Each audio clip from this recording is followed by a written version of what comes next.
we are back in the Morrowind. So we messed with a few things. Um, just some UI stuff. I didn't like the auto run being always on for us with our character. So we changed that. I also did some kind of off-screen leveling of our stats. We did pretty much the things to get us to being plus 10 or plus 5 in strength and speed. Right now I'm working on the endurance part of that, which is spears. And we are very, very low on health, which means that we basically can't get hit anymore. We really want to go to Balmora and see if we can get into the Fighters Guild and see if someone can train us in spears and just give us some amount of resistance. Because I want that plus 5 endurance the most. To be honest, I shouldn't have done any of the other things until I got that. But our spear kept on running out of equipment thing. So we had to go to Pelagrad, I believe.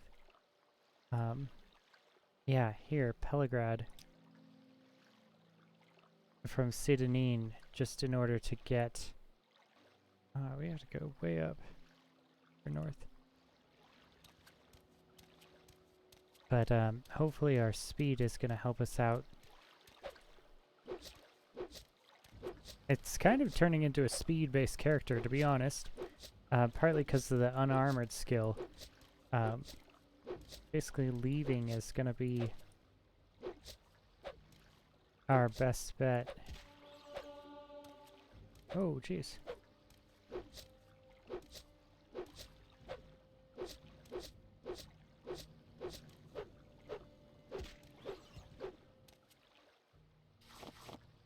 We also learned so many things about the game from YouTube channel. Basically, this numbers here, whenever you don't charge up the weapon, it just does the minimum amount of damage. When you charge it up, it takes advantage of the randomness of the roll being between 6 or 24. And so that's important to know. It's very good. We learned lots of things about enchanting. Exquisite is the clothes that we want the most if we're going to do unarmored, but he, highly recommends just getting some armor somewhere. So, I don't know, maybe we should start doing a little bit of light armor, potentially. I still like two-handing as our solution for melee attacks in range. And, we might be pretty strong, to be honest.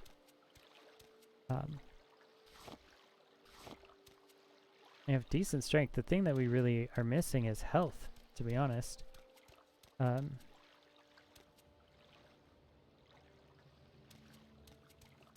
yeah, there's also a wide variety of exploits, which is a long and proud tradition amongst the community.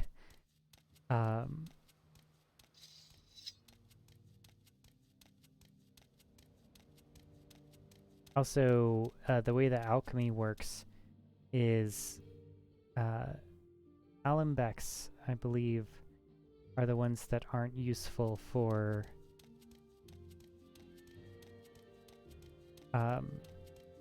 positive effects, but a retort is. So I might actually go and purchase a retort. I think that is what it is.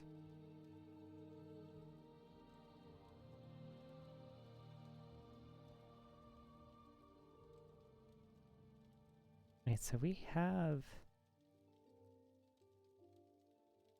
What do we have? We have an alembic.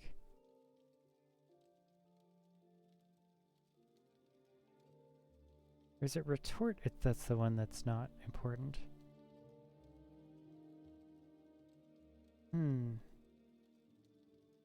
This is... Hold on one second.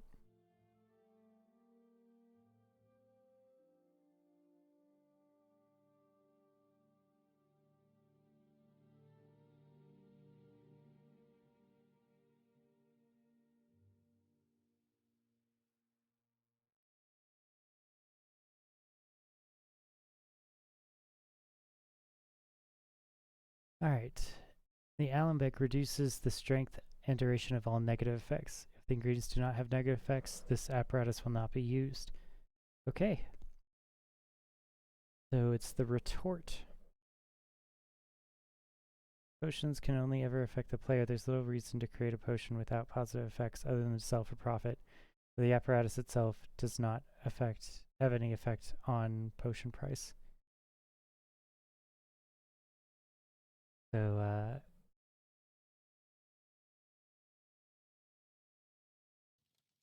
I guess...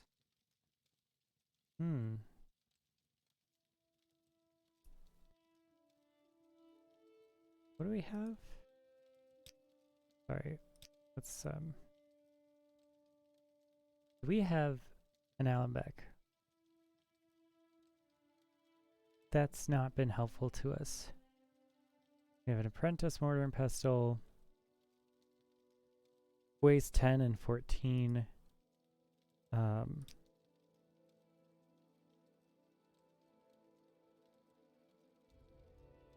See, this is 12. Apprentice, 10, 10. Yeah.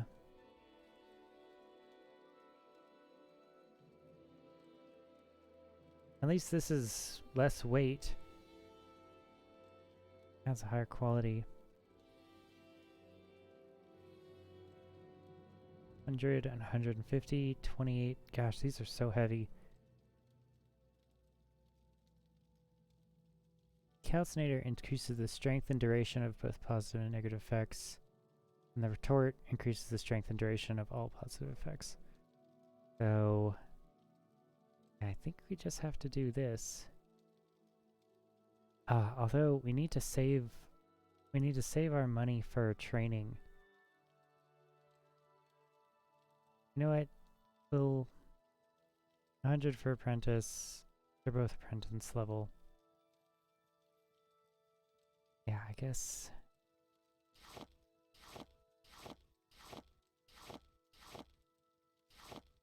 Have to sell to this lady.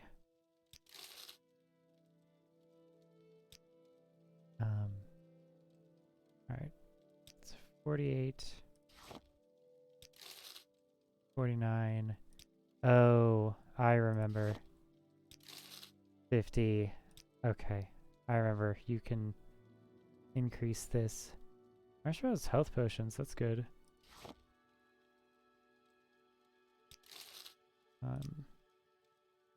Luminous is water breathing. That's useful to have, to be honest.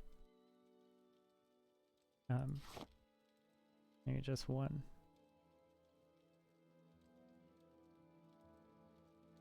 This will be really useful for us very shortly. Don't know if I need 17 of them though.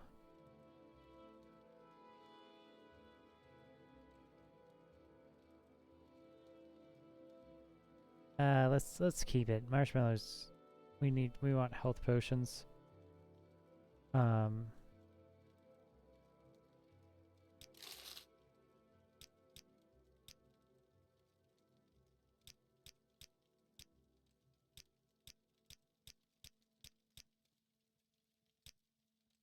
Alchemist's process of refining and preserving the magical properties hidden in natural and supernatural ingredients. I sell potions. I also sell the various kinds of apparatus alchemists need.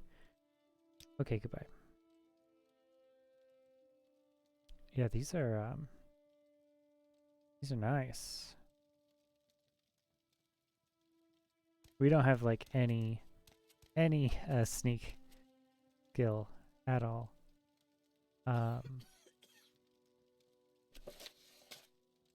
Oh, look at this. Marshmallow, wheat, corn, cup, root. Health potions are first in the potion book. Makes sense.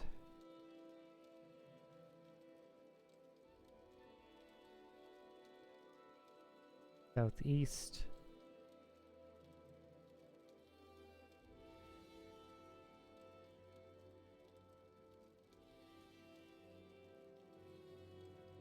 This is nice.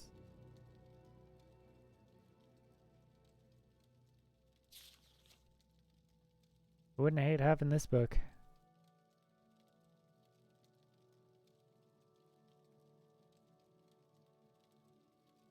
Piccolo leaf.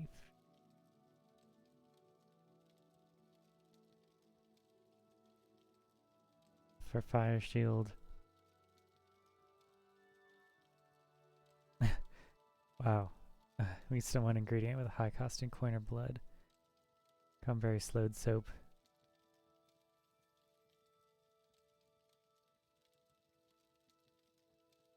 Immature, non-sentient forms of the slowed.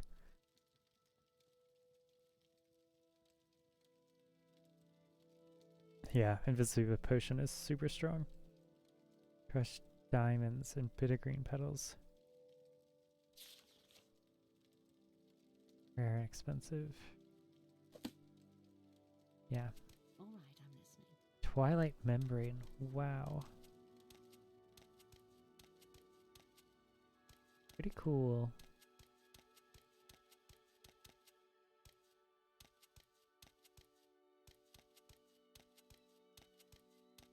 Oh, and we got someone else over here.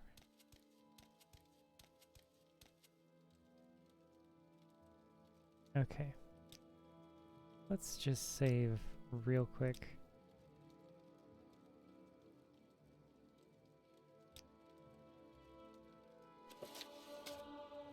Oh. A Game at Dinner by an anonymous spy. Forward from the publisher. The history behind this letter is almost as interesting as the dark story that it tells. The original letter to the mysterious Duhuane was copied and began circulating around the ashlands of Ardenfell a few months ago. In time, a print found its way to the mainland and Prince Halalu Helseth's palace outside of Alamaxia. While the reader may conclude after reading this letter that the prince would be furious about such a work, impugning his highness with great malevolence, quite the reverse was true. The prince and his mother, Queen Berenziah, had it privately printed into bound copies and sent to libraries and booksellers throughout the Morrowind. Yeah, Queen Berenziah is insane. Very, very shrewd politician. You hear her books come out a lot in the later games. As a matter of record, the prince and the queen have not officially stated whether the letter is a work of pure imagination or based on actual occurrence. The House Dress has publicly denounced the work, and indeed, no one named Duhuane, despite the suggestions in the letter, have ever been linked to the house. We leave the reader to interpret the letter as he or she believes. Always a fun sentence to say. Nariscon Publisher. Dark Liege Duhuane. You asked for my detailed description of my experience last night and the reasons for my plea to House Dress for another assignment. I hope I have served you well in my capacity as informant in the court of Prince Heliseth, a man who I have stated in many previous reports could teach Morag Ball how to scheme. As you know, I've spent nearly a year now working my way into his inner circle of advisors. Right, so clearly Queen Berenziah and the Prince Halalu Helseth like that their house is gaining this infamy, this association with clever tactics and politicking.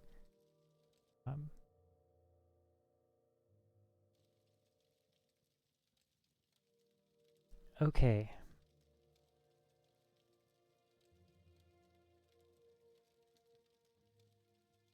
He was in need of friendship when he first arrived in Morrowind and eagerly took me and a few others. Still, he was declined to trust any of us, which is perhaps not surprising given his tenuous position in Morrowind society. Okay, big, For your unholiness's recollection, the prince is the eldest son of Berenziah, who was once the queen of Morrowind and once the queen of High Rock Kingdom to the Wayrest. So High Rock is the Breton capital, and an alliance between Morrowind and High Rock is kind of hemming in the empire at the north. Also, Skyrim is in between those two. At the death of her husband, Prince Helsa's stepfather, King Eadware, there was a power struggle between the prince and Eadware's daughter, the Prince Elisana. Though details of what transpired are imperfect, it is clear that Elisana won the battle and became queen, banishing Helseth and Berenziah. Berenziah's only other child, Morga, had already left court to marry and become a queen of the Somerset Isle kingdom of Firsthold.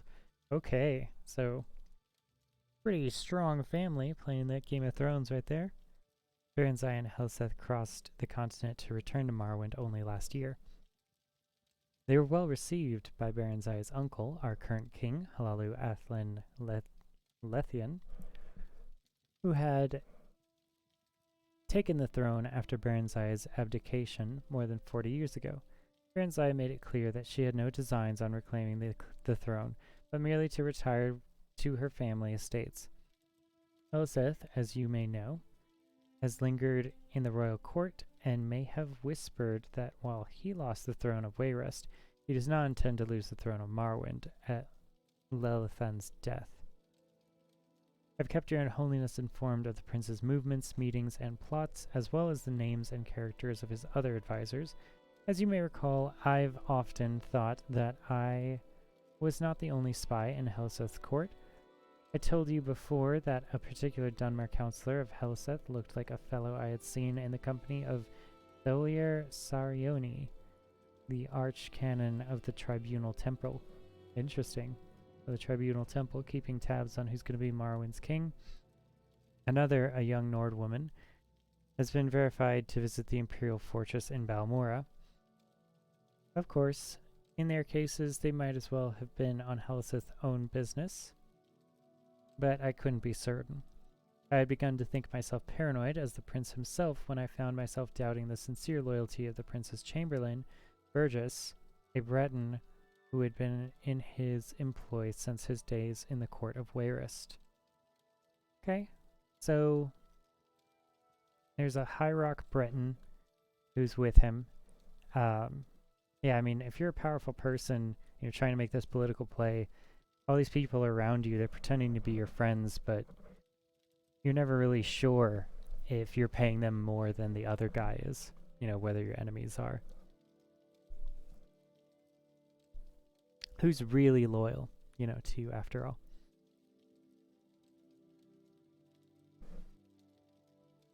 That's the background on that night, last night. Yesterday morning I received a curt invitation to dine with the prince based only on my own paranoia. I dispatched one of my servants, who is a good and loyal servant of the house dress, to watch the palace and report back anything unusual. Just before dinner, he returned and told me what he had witnessed. A man cloaked in rags had been given entrance into the palace, and had stayed there for some time. When he left, my servant saw his face beneath the cloak, an alchemist of infamous repute, said to be a leading supplier of exotic poisons. A fine observer, my servant also noticed that the alchemist entered the palace smelling of wickweed, bittergreen, and something alien and sweet, and when he left, he was odorless. Okay. Interesting that his observer can smell, but, you know, smell the person, but that's alright. He had come to the same conclusion as I did. The prince has procured ingredients to prepare a poison.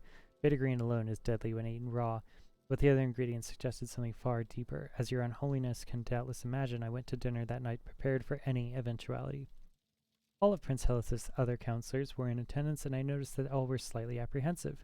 Of course, I imagined that I was a nest of spies. Spies always have reason to believe that other people are spies, because after all, they are.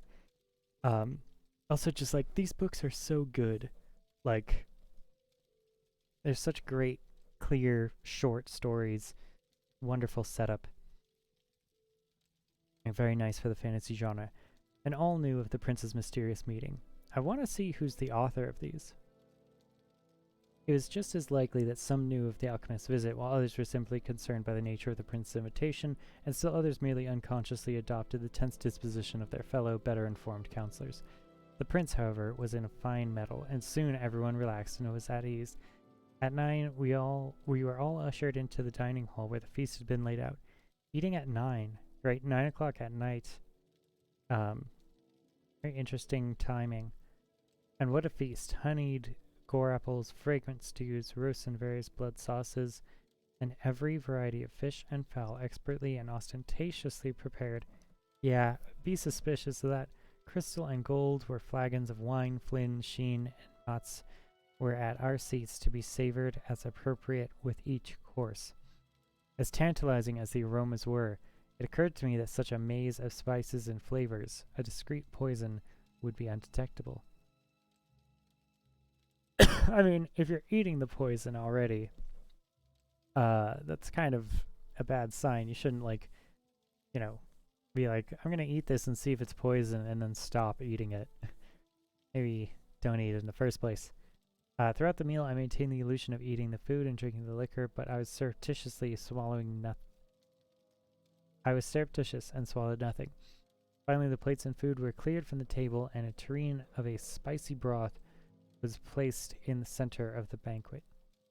The servant who brought it then retired, closing the banquet hall door behind him. It smells divine, my prince, said the Marchioness. Yeah, Marchioness Colgar, the Nord woman. But I cannot eat another thing.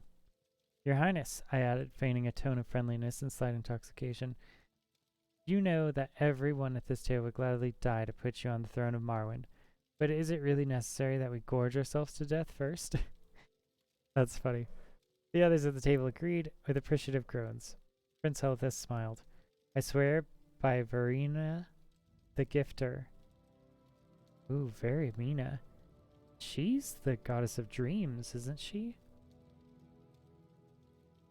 Or nighttime. In Skyrim, she has a really cool quest where you go into, like, one of her, oh god, is she the one? Wait. Is she the spider queen that eats humans? Where, like, you have to eat human flesh? Verenima. What? God, Skyrim has some really cool dungeons. Some really cool dungeons in Skyrim. Alright, my dark liege, even you have never seen a smile such as this one.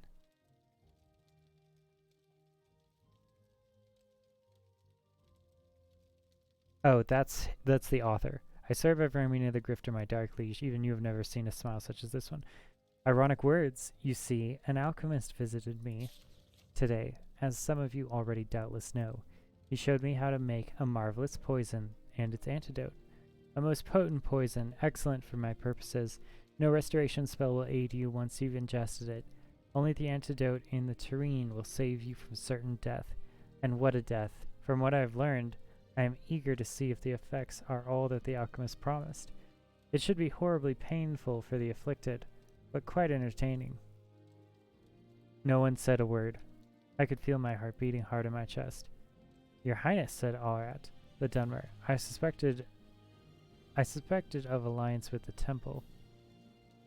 Have you poisoned someone at this table?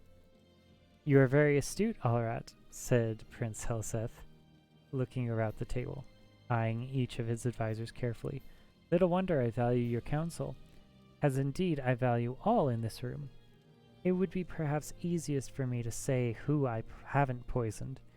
I haven't poisoned any who serve but one master. Any whose loyalty to me is sincere. I haven't poisoned any person who wants to see King Heliseth on the throne of Morrowind. I haven't poisoned anyone who isn't a spy for the Empire, the Temple, the House of Telvanni, the House of Redoran, the House of Indoril, the House of Dress. Your Holiness, he looked directly at me at his last words. I know that in certainty. My face is practiced at keeping my thoughts from showing, but I immediately thought of every secret reading I've had, every coded message I sent to you at the house, my dark liege. What could he know? What could he, even without knowing, suspect? I felt my heart beating even faster. Was it fear or poison? I couldn't speak, certain as I was that my voice would betray my calm facade. Those loyal to me who wish harm on my enemies may be wondering, how can I be certain that the poison has been ingested? Is it possible that the guilty party, or dare I say, parties, were suspicious and merely pretended to eat and drink tonight? Of course. But even the craftiest of pretenders would have to raise a glass to his or her lips and put empty forks or spoons in their mouths to play the charade. The food, you see, was not poisoned. The cups and the cutlery were. If you did not partake out of fear, you're poisoned just the same, and sadly missed an excellent roast. So good. Sweat beaded on my face as I turned from the prince so that he would not see. My fellow advisors, all of them, were frozen in their seats, from the Marchias Colgar, white with fear, to Kemet Nebe, visibly shaking, from the furrowed, angry brow of Alrat to the statue-like stare of Burgess. I couldn't help thinking then, could the prince's entire counselorship be comprised of nothing but spies? Was there any person at the table loyal? And then I thought, what if I were not a spy myself? Would I trust Heliseth to know that? No one knows better than his advisors both the depth of the prince's paranoia and the utter implacability of his ambition. I mean, he's correct. He's paranoid because he's accurate. In this story, of course. The actual politics of it is, I wouldn't be surprised if Queen Baranzaya herself made this on purpose. If I were not a spy for the House Dress, even then, would I be safe? Could a loyalist be poisoned because of a not-so-innocent misjudgment? The others must have been thinking the same, loyalists and spies alike. While my mind whirled, I could hear the prince's voice addressing all assembled. The poison acts quickly. If the antidote is not taken within 1 minute from now, there will be death at the table. I couldn't decide whether I had been poisoned or not. My stomach ached, but I reminded myself it might have been the result of sitting at a sumptuous banquet and not partaking. My heart shook in my chest, and a bitter taste like trama root stung my lips. Again, was it fear or poison? I like that they add, like trama root, they add these fantasy plants in ways that are very natural, that like normal people would have in everyday life. These are the last words you will hear if you are disloyal to me, said Prince Heliseth, still smiling that damned smile as he watched his advisors squirming in their seats. Take the antidote and live. Could I believe him? See, if you are disloyal to me, these are the last words that you will hear. That means that he'll probably be like, take the antidote and live, and then I'll kill you, or I'll imprison you, or I'll torture you. Could I believe him? I thought of what I knew of the prince and his character. Would he kill a self-confessed spy at his court? Or would he rather send the vanquished back to his masters? Yeah. I mean, do you kill spies when you find them? Sun Tzu says no. Sun Tzu says, if you know that someone is a spy, just keep that knowledge and use it. Because you can drop like certain hints or say certain things to control the information that's being given to your enemy, or you can try to turn them. You can double coat them, because spies are used to being spies. If they're a good spy, maybe they're not the best spy because you found them, but you can make them a double agent for your enemy. Spies are great opportunities. Alright. The prince was ruthless, but either possibility was within his manner. Surely the theatricality of this whole dinner was meant to be a presentation to instill fear. What would my ancestors say if I joined them after sitting at a table, eventually dying of poison?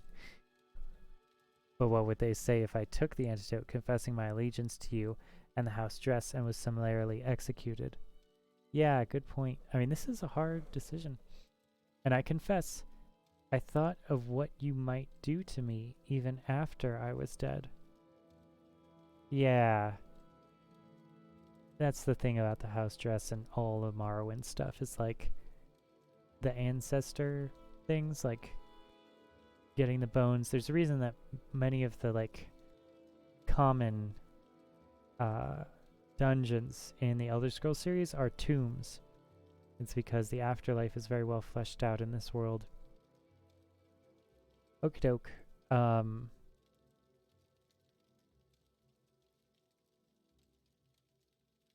Yeah, if you're loyal, what do you do? You know what I mean?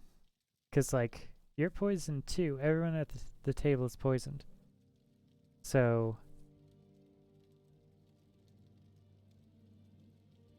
is the assumption that only the cutlery is poisoned, and if you ate the cutlery, then yeah.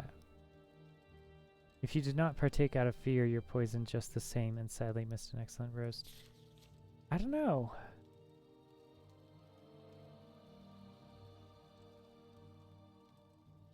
I guess it's just a plot hole in the story. Okay, let's just move on.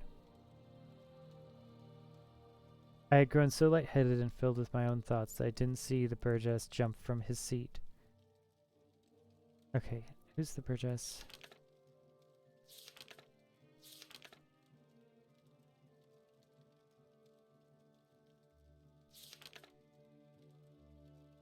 Alright.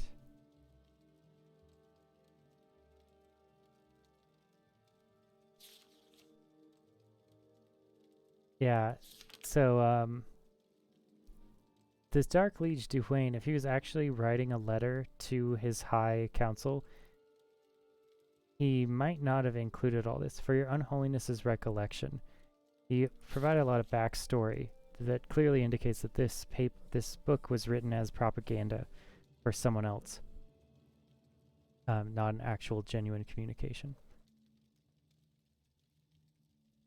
And that's the kind of reading that you can do.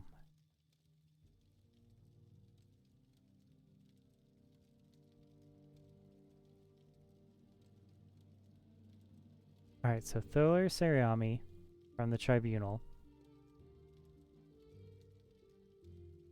Or if there's a Dunmer guy, there's a Nord woman.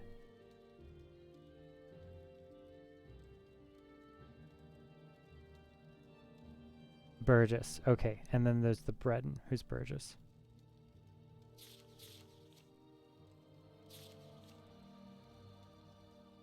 Okay, Burgess jumped for his seat. I was only suddenly aware that he had the tureen in his hands and was gulping down the liquid within. There were guards all around, though I never noticed them entering. Nice. Burgess, said Prince Hilliseth, still smiling. So he's the guy from High Rock that's been with him since, like, Wayrest. You have spent some time at Ghostgate? House Redoran? You didn't know? Burgess laughed sourly. No, House. I report only to your stepsister, the Queen of Wayrest. I've always been in her employ. By Akatosh, you poisoned me because you thought I was working for some damnable dark elves? You're half right, said the prince. I didn't guess who you were spying for, or working for, or even that you were a spy. But you're also wrong about me poisoning you. You poisoned yourself when you drank from the tureen. Your Unholiness, you don't need to hear how Burgess died. I know that you have seen much over the many, many years of your existence, but you truly don't want to know. I wish I could erase the memory of his agonies from my own mind. The council was dismissed shortly thereafter. I do not know if Prince Heliseth knows or suspects that I too am a spy. I do not know how many others last night were as close as I was from drinking from the tureen before Burgess did. I only know that if the prince does not suspect me now, he will. I cannot win at the games he mastered long ago at the court of Wayrest, and I beg your Unholiness, my dark liege Duhwain, to use your influence in the house dress and dismiss your loyal servant from his charge. Of course, the anonymous writer's signature has not been on any reprint of the letter since the original. Interesting. The publisher includes the spaces for the signature as a bit of an obvious ploy. So the question remains, do we think that this is genuine? Right? Do we think that this is authentic? House Dress denies it. The publisher you know, clearly kind of believes it, or at least has a note kind of doubling down on reinforcing that it is genuine, or at least participating in the lie that it is genuine. And of course, what do we know about Queen Berenziah? You know, what do we know? She's the Wolf Queen. She's politicking all over the north of Tamriel. Personally, I think it's propaganda. I think it's a great story. I think it's really fun and funny, but there's just some little details about it that kind of give it away, in my experience, that it's a little too nice of a story.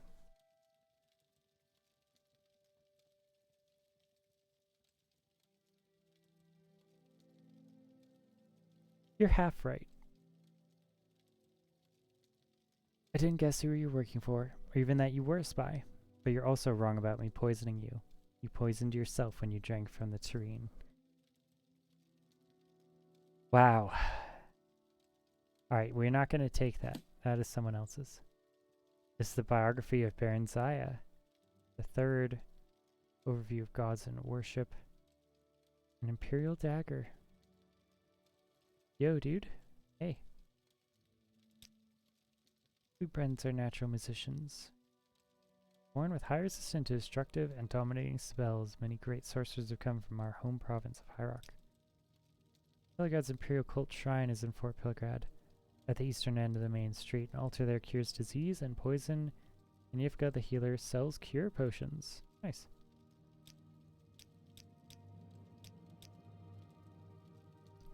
Engorl, a Vical guard, boss of Fort Pilgrad. So this is just like an imperial colony, basically. Lesser Romanen is the publican of the halfway trade house. No one else important I can think of. When you're looking for someone in jail, you need to look at the fort, of course. You want to read some Berenziah? Biography of Queen Berenziah, Volume 3 by Stern Gambridge, Imperial Scribe. Okay, so this is an imperial perspective. I don't know if Queen Berenziah is an imperial or if she's like from Skyrim. I think she's a dark elf who started politicking all over the north in Skyrim. And with the imperial court. Apparently when she was younger, she was really hot and very politically savvy. But suffered a lot when she was a kid and like kind of grew up in her teenage and years in her early 20s being like super like taught the hard way on how to do things, like kind of what's it, that girl, the redhead from Game of Thrones. In the second volume of this series, it was told how Berenziah was kindly welcomed to the newly constructed imperial city by the Emperor Tiber Septim and his family, who treated her like a long-lost daughter during her almost one-year stay. After several happy months there, learning her duties as vassal queen under the Empire, the Imperial General Sirmicus escorted her to Mournhold, where she took up her duties as queen of her people under his wise guidance. Okay, so this is... She's from Morrowind. It looks like she's been groomed by the Empire, treated well. Of course, this is an Imperial scribe, so take that with a grain of salt. Gradually, they came to love one another and were married and crowned in the splendid ceremony. Wow, okay. The Imperial General, Sirmicus, she married him? Gradually, they came to love one another. Okay. Queen knows how to get in good with the military power that's escorting her in that area. So that marriage will stand for a unification between Imperial and Morrowind, but we'll see what the power dynamics in that relationship genuinely are. Crowned in a splendid ceremony at which the Emperor himself officiated. Jeez, okay, so official sanction. After several hundred years of marriage. Several hundred? So he must be a mirror also. He must be an elf of some kind. Probably a dark elf. A son, Heliseth, was born to the royal couple amid celebration and joyous prayer. Although it was not publicly known at the time, it was shortly before this blessed event that the Staff of Chaos had been stolen from its hiding place deep in the Mournhold mines by a clever, enigmatic bard known only as the Nightingale. Interesting. 8 years after Helseth's birth, Barenziah bore a daughter. I wonder if that's Barenziah. Well, maybe not. Okay. Barenziah's busy. So when Helseth is 8, Barenziah bore a daughter, Morga, named after Symmachus' mother, and the royal couple's joy seemed complete. Alas, shortly after that, relations with the Empire mysteriously deteriorated, leading to much civil unrest and Mournhold. Really? After fruitless investigations and attempts at reconciliation, in despair, Barenziah took her young children and traveled to the imperial city herself to seek the ear of the Emperor Uriel Septim VII. Symmachus remained in Mournhold to deal with the grumbling peasants and annoyed nobility, and do what he could to stave off an impending insurrection. Huh.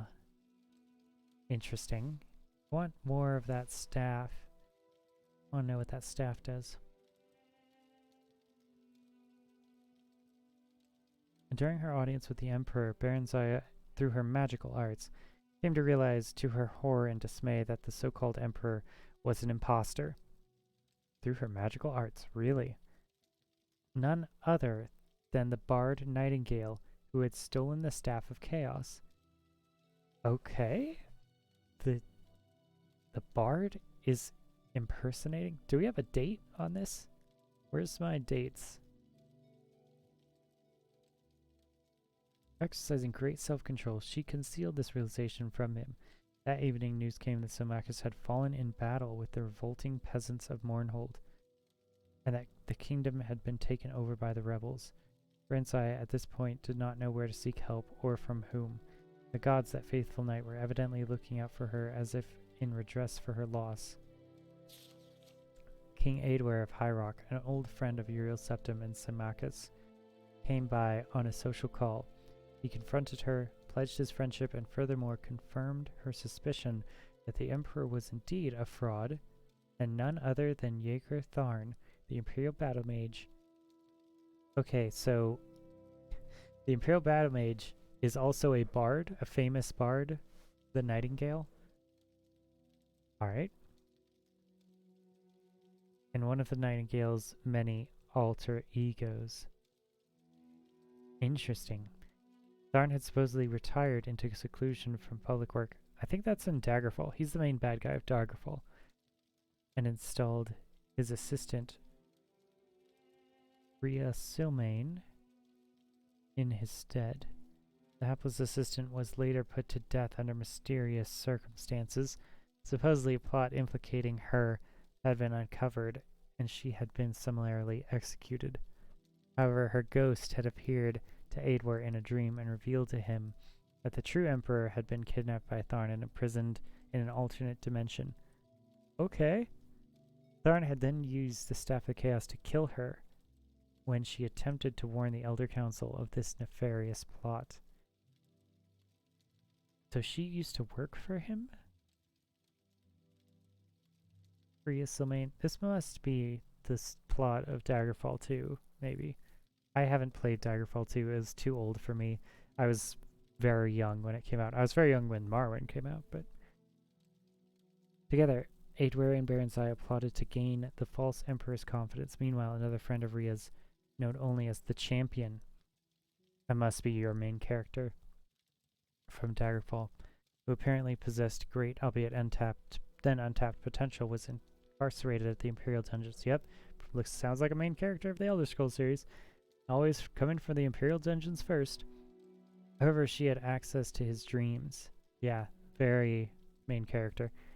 And she told him to abide his time until she could devise a plan that would affect his escape. Oh, maybe Rhea's the girl from our dreams. Probably not. I think it's Alamexia. Devise a plan that would affect his escape. Then he could begin on his mission to unmask the imposter. Barenziah continued to charm and eventually befriend the Erstas Emperor by contriving to read his secret diary. She learned that he had broken the Staff of Chaos into 8 pieces and hidden them at far-flung locations scattered across Tamriel. Sounds like a video game. She managed to obtain a copy of the key to Rhea's friend's cell and bribed a guard to leave it there as if by accident. Their champion, whose name was unknown even to Baron Zaya and Aidware, made his escape through a shift gate Rhea had opened in an obsolete corner of the Imperial dungeons using her already failing powers. The champion was free at last and almost immediately went to work. Almost immediately. You know, he eluded a few things first. It took Baron Zaya several more months of learning the hiding places of all the 8 staff pieces through snatches of overheard conversation and rare glances at Tharn's diary. Once she had the vital information, however, which she communicated to Rhea forthwith, who in turn passed it on to the champion. She and Edward lost no time. They fled to Wayrest, his ancestral kingdom, in the province of High Rock, where they managed to fend off the sporadic efforts of Thong's henchmen.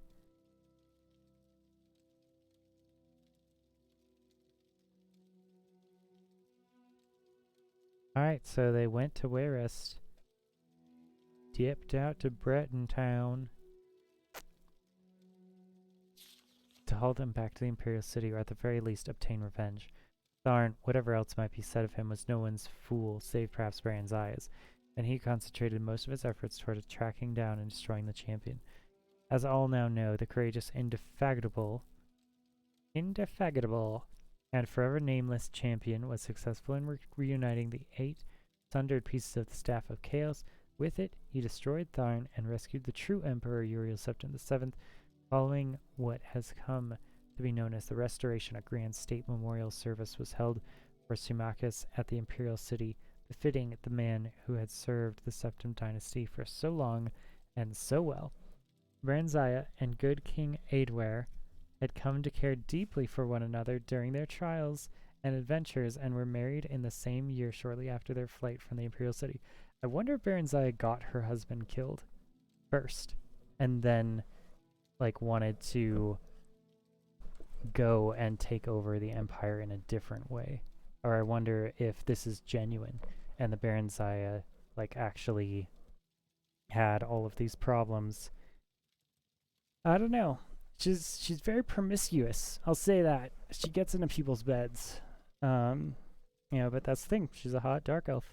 Who can blame her? She's a dark elf queen. Her 2 children from a previous marriage with Symmachus remained with her. Okay. And a regent was appointed to rule Mournhold in her absence. Up to the present time, Queen Baron Zaya has been in Wayrest with Prince Helseth and Prince Morgia. He plans to return to Mournhold after Aidware's death, since he was already elderly when they wed.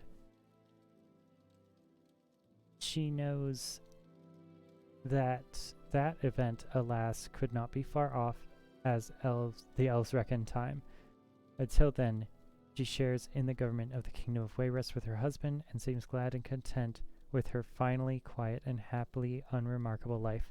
Yeah, I don't believe that at all. Queen Baron Zaya is assuring people hey, I'm not interested in politics, I just want to retire to my family estates. I'm leaving my son in Morrowind. He published this great paper about it. Close.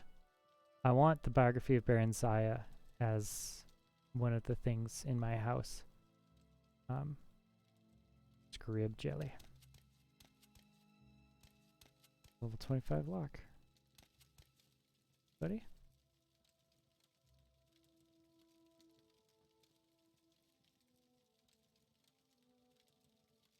I don't think I'm going to use quick keys in this playthrough.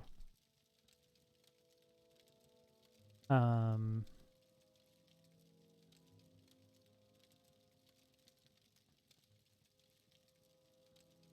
put it on F2. Alright, so let's save. Got a primary save here. What's this about?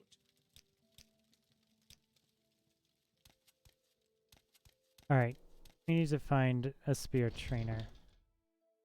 And we need to not get hit by anything on the way over or back.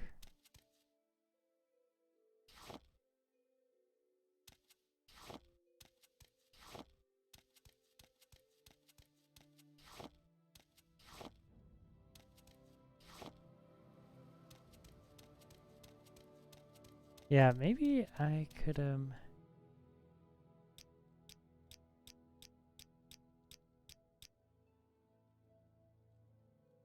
just the halfway trade house, cover merchants, few colonists, Fort Pelgrad. Outlanders, colonists for the Empire, adventurers looking for our fortunes. I wonder if Pelgrad got more stuff because of the Morrowind Reborn thing. But we also just have to do this fast. Like, we really should move.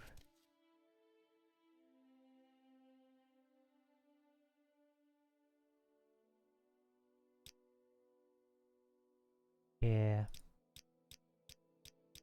No one likes Diggeth I'm listening. Go ahead. This is also plantation land. So I talked very briefly in my history reading today about the importance of slavery for Morrowind as, you know, one of the functions of enslaving the beast races. An acrobat and entertainer. My job is to amaze and amuse my patrons, but in a more discreet vocation as a second-story man and connoisseur of treasures and secrets. My job is to come and go without attracting notice. And to a second-story man. Nice. Effectively discourage pursuit when I am noticed. Running, swimming, or leaping. My art is to leave my less agile, less swift pursuit behind. Yeah, I mean, sprinting. That's one of the... I mean, speed is a stat. And if you can outrun swords...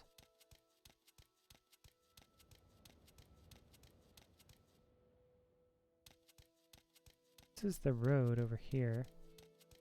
I guess we should follow the road. I like that idea from a roleplay perspective. Very often I don't follow the roads, but in RPGs I always like it when I do. You know. Balmora?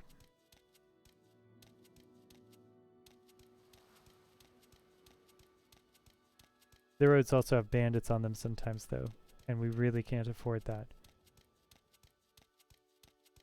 But, you know,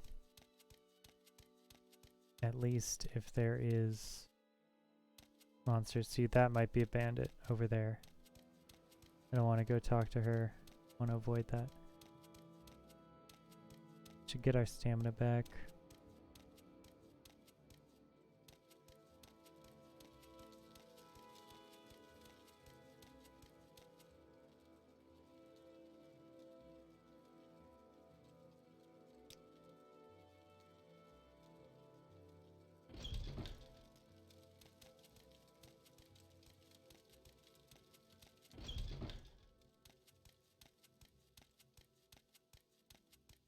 Alright, let's see if this is a bandit. If it is, we're screwed and we need to leave. Let's do it from far enough away that at least we'll have a shot. Yes.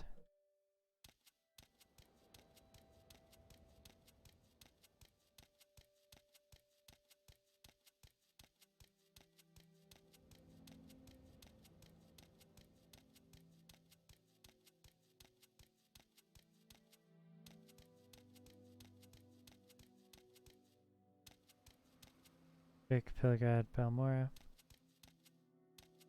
Alright, on the road.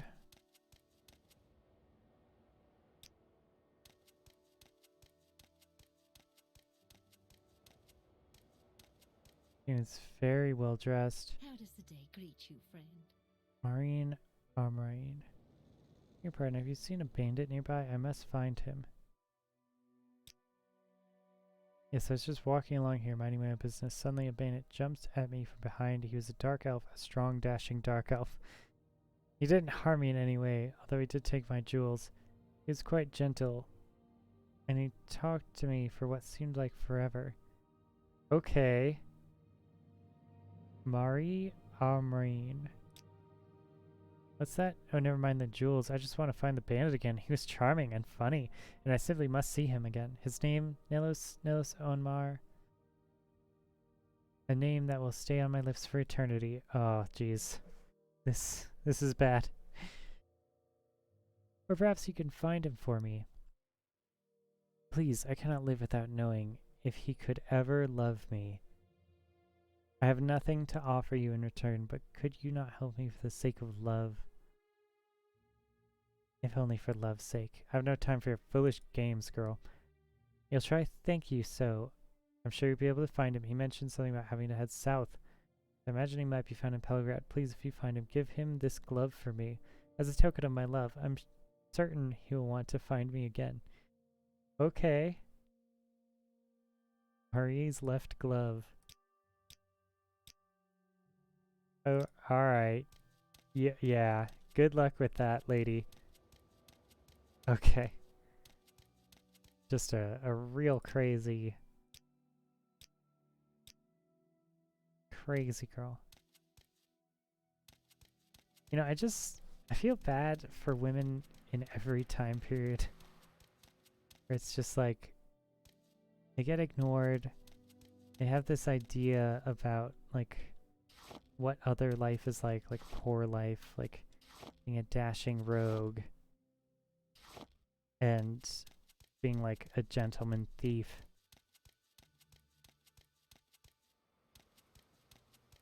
It's all very high fantasy, all very romantic.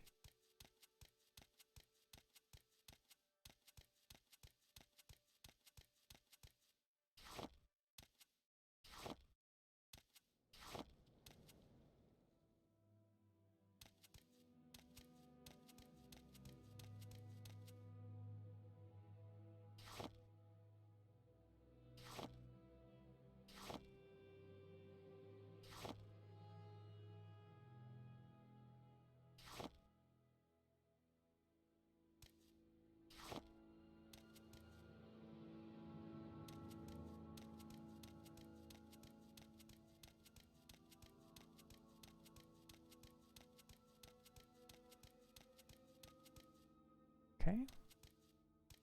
I just want to put this stuff on my map.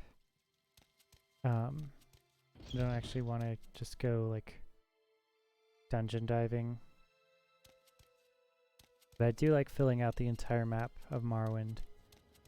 Map completion is like one of the things that I play fantasy games for, is the idea of exploration.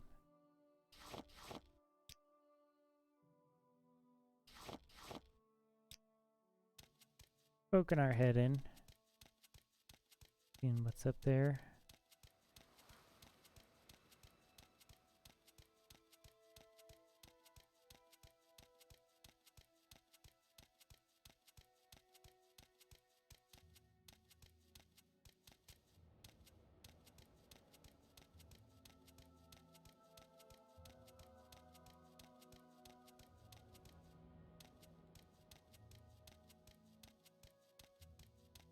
Wow, okay. It looks like a Dwemer ruin up here. Gorgeous. I remember seeing this in like 2000. There's a scrib. We don't want to deal with that. They can paralyze us and I don't want that.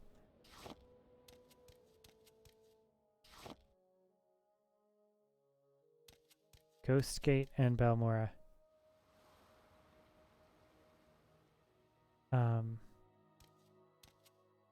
Mount Cunid Malagmar.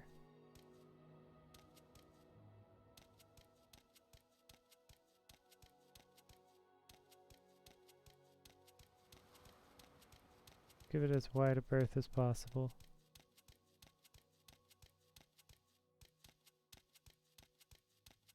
So lava, huh? This is the Morrowind I remember.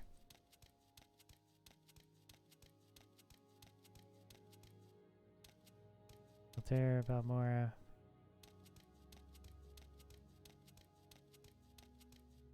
Jeez. I mean, there used to be trees here. At some point. Apparently the, Altair, Balmora.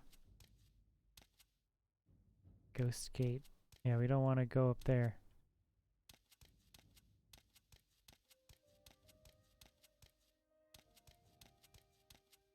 Oh, I turned down everything. Should at least turn it back up.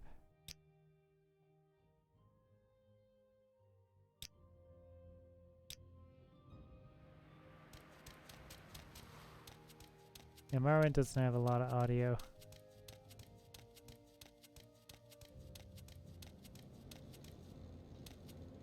This might be Fort Moonmoth, probably. Belmora. Yep, Moonmoth Legion Fort.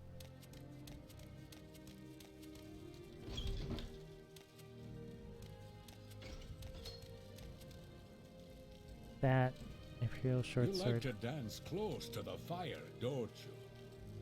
Don't you like dancing close to the fire? Yeah, kind of.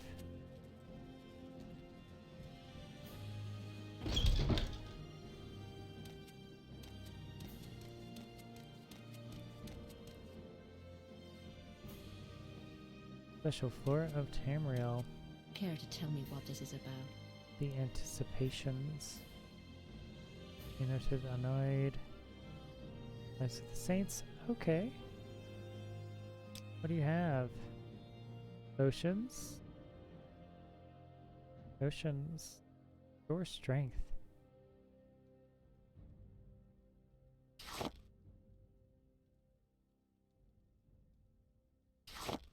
Your personality. Cure paralysis. Brain health. Drain fatigue. Yeah. That's good.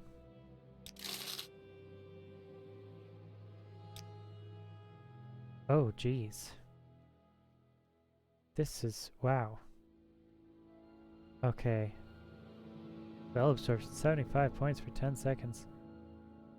Nice. Kind of expensive. Mother's Kiss. Resist fire. I'm a dark elf, so I don't really want to, I don't care that much about that. Fortify fatigue. Seems good. Fortify willpower. Always strong.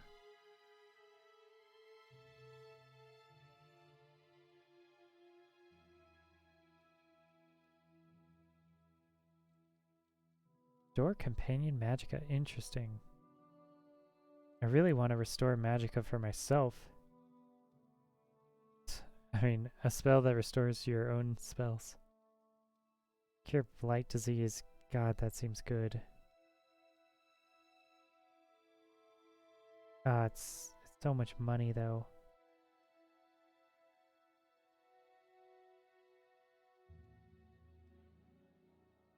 Cure companion poison, paralysis. Your health. So 20 for 10.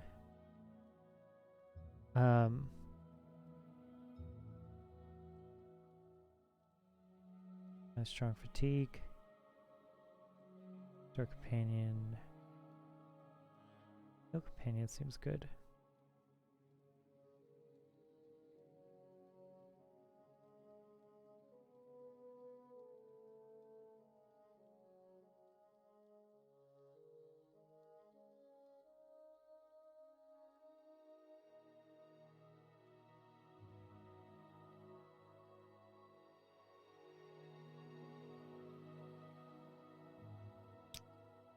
Alright, this is great, and I love this person. These are good spells, but I cannot purchase them right now. Cannot buy them.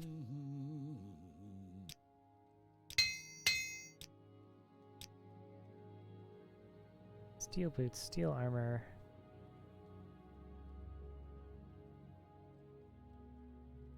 Ah.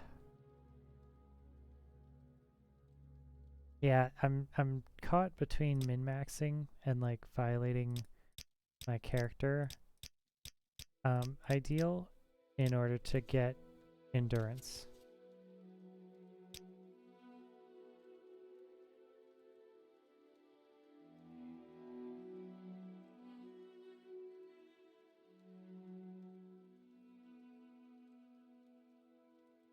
Hmm.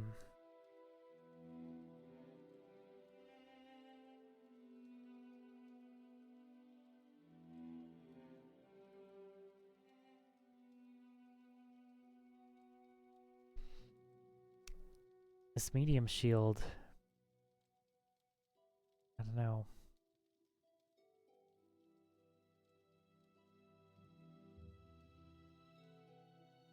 Your poison itself, not bad.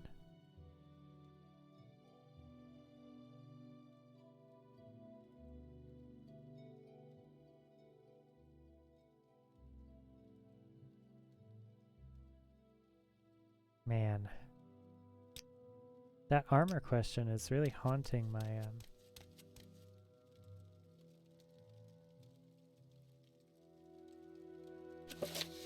thoughts. Most disciplined and effective military force in history, the Imperial Legions preserved the peace and ruled law of the Empire. At need, the Legion garrisons can be swiftly mobilized to protect against invasions or internal disorders, but in Vardenfell District Morrowind, the local forts help to ensure law and order, providing guards to supplement the local guard units of the Temple and the great houses of Halalu, Redalon, and Tavani. There are 5 Legion garrisons in Vardenfell District, 3 town garrisons, Moomoth Legion Fort and Balmora, Buckmoth Legion Fort in Aldrune, and Fort Pelagrad in Pelagrad are at full complement. The Hawkmoth Legion garrison at Castle Ebonheart is the elite honor guard unit. Okay. And also a full complement. Frontier installation Fort Darius in this village is currently the only understrength garrison in Vardenfell. Qualified citizens seeking enlistment in the Imperial Legion should apply at the commander in the garrison. That garrison. Fort Darius in Guinness Village. Legion selects candidates on the basis of superior endurance, the soldierly virtue, the trustworthy personality, and the citizen virtue. For service in Legion is the model for the duties of Imperial citizenship. Troopers are expected to demonstrate mastery of the long blade, the spear, and blunt weapons. Legion troops train with shield and heavy armor, and must also be skilled at blocking and moving in heavy armor. As a trooper or knight, you must master the long blade, spear, and blunt weapons. You must block whatever blows you can and take unblocked blows upon your heavy armor. Recruit must also be proficient at athletics, both to march long distances with heavy packs and to advance and maneuver, charge and retreat in the field of battle. Alright.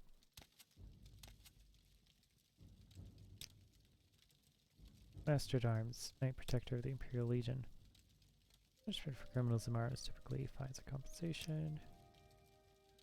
You sound like sweet deal. Kill an enemy, pay a fine. Folks who have enough money to pay such fines are almost always house lords and house wars custom. I mean that the great house of the victim usually buys a writ with the Marag tongue to assassinate the murderer. Some murderers pay, and then they get killed too. Lol.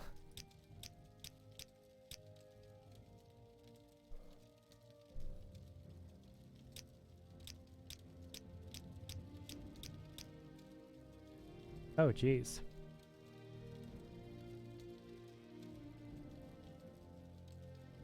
Vampires are rare but hated by the Dunbar.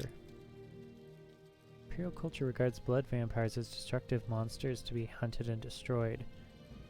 However, romantic notions of noble, virtuous vampires persist in Imperial traditions, and vampires are thought to pass unrecognized in the Mages Guild and the Imperial aristocracy. Yeah, no shit. I've actually almost always wanted to do a vampire playthrough. Let's see what his training is. Do you remember? No. Okay. Then my services are not for you. Alright. Oh, I guess we can't do that. Alright, that was instructive. There's lots of good spells out to have.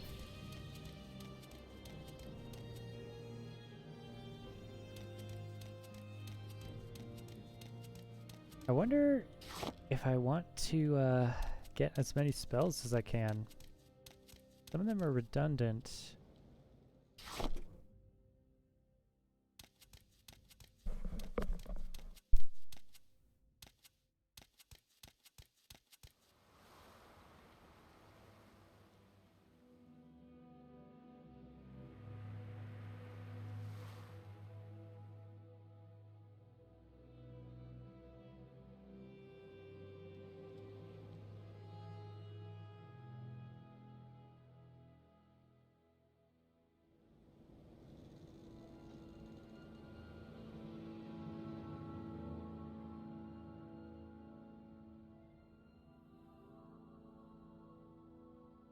All right.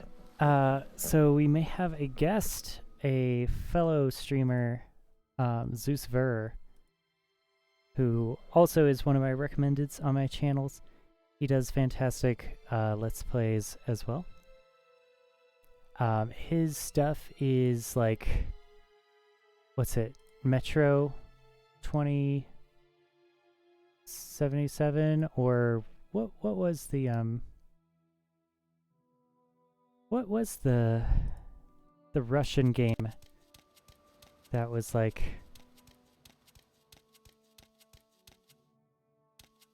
oh, see, I immediately got lost. I'm streaming the Elder Scrolls 3 Morrowind to your friends in Ship of Friends. I do.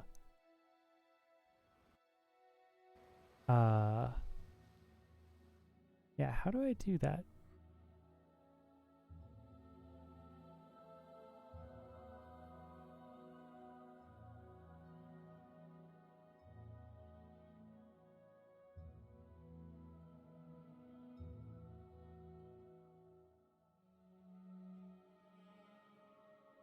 Alright, so I'm streaming to 2 things now. We'll see if my game can handle it. That is a glowing item over there. I wonder, is that a fire? There's enemies that direction. We still, walking this long with low health is not my favorite thing.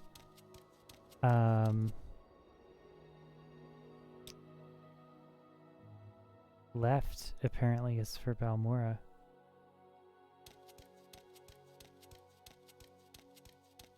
Do you come at it from the north? I guess you must.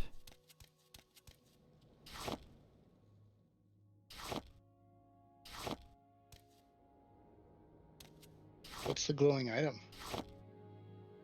A fire, I'm pretty sure. Ooh, that's my favorite glowing item. Oh, geez.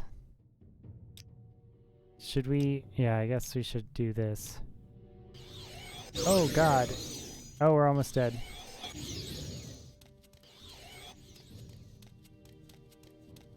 We have a mage attack.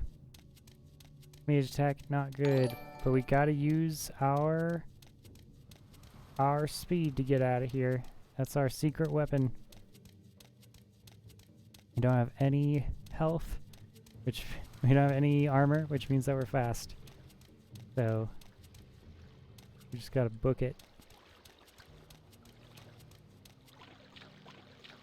Okay.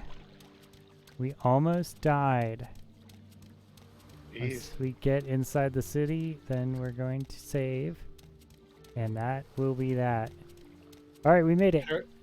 How are you planning to get your health back up?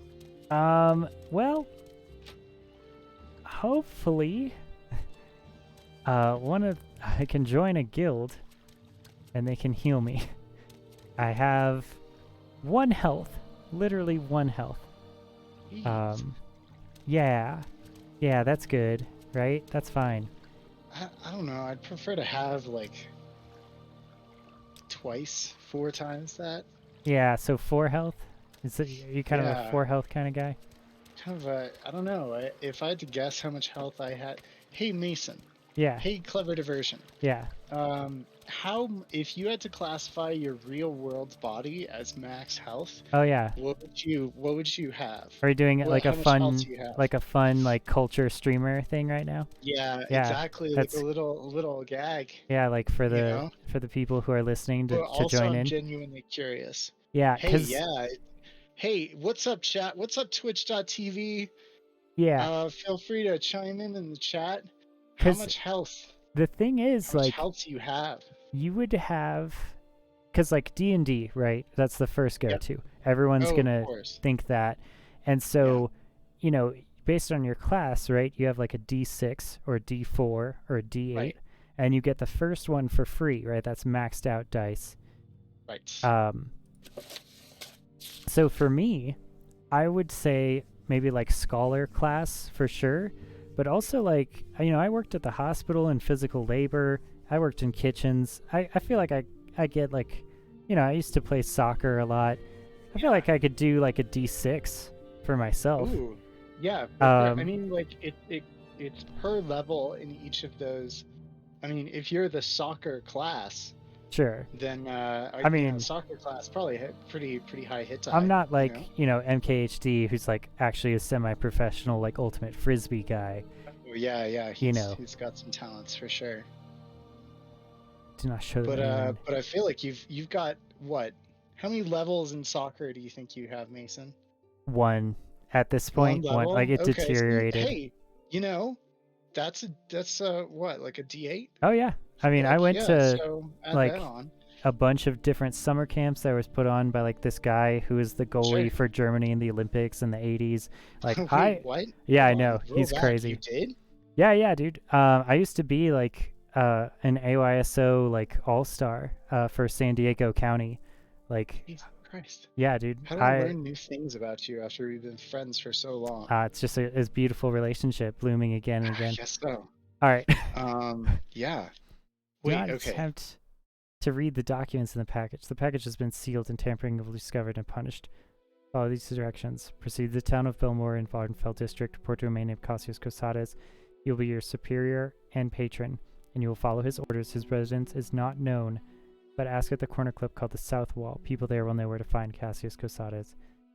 When you report to Cassius Cosades, deliver the package of documents to him and wait for further orders. Remember, you owe your life and freedom to the Emperor. Serve him well, and you will be rewarded.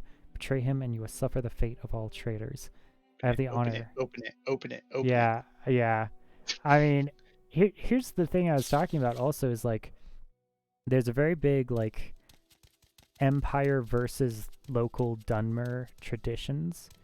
It's basically like McWorld versus Jihad, like pretty directly, about local influence or tribal influence and globalization, or in this case, colonization and imperial rule. So we have to decide, are we going to be working for the man? Or are we going to be fighting for the people? Or both? I mean, always the Elder Scrolls wants you to be loyal to the Empire first. That's kind of how it starts you. Barter. Right. So are you in the target city now? Yeah, I'm in Balmora. I just Okay. ran here being chased by that Altmer mage bandit. Yeah, you very nearly died. Very nearly. Very nearly. I mean, astounding. Like, that's One that's the as most death that you have. that's as narrow as you could cut that. That is a fine slice of bacon right there. Ugh. It's the council seat of the Great House Halalu. Really? Yeah, one of the nice things about Morrowind also is like, for a lot of their actual big, like, storyline stuff, it's very narrow and specific how you get in. Like, there's only one guy that can accept you in. Wow. And you have to, like, find that person in the world. Granted, the world isn't very big because this is 2002. You know, we just walked half of the world's distance probably from our starting town to here. Jeez. But, Okay. you know, they do a good job of trying to make it as big as they can. I got that impression. Honestly, this was. I always hear about the rich and large world of Morrowind, so I'm really happy that you're actually playing it, so I can, Yeah. take a look. Cassius Cosades, that old sugar tooth. Okay, moon sugar. He's clearly addicted to cocaine. I'm not sure where he's living now, but ask Bakula Cosades, the owner. He'll know. Bakula Cosades is the owner. He must be around here somewhere.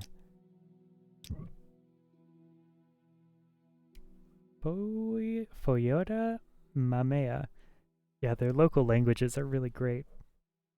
Is a volcanic ravine. So yeah, D6 is probably my hit dice. I think I'm like at least level 2 now. You know, I'm getting upwards of 30. So I feel like I gotta have like at least maybe 12 hit points I would give myself at this point. You know? What do you think? Will, do you feel like 12 is an appropriate number of hit points?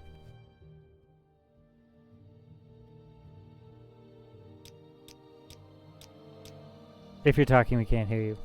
Zeus fair.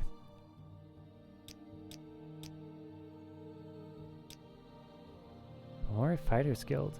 West of the Odai River, looking up towards the temple. The Fighters How Guild. Yeah, I can hear you now. Okay, fantastic.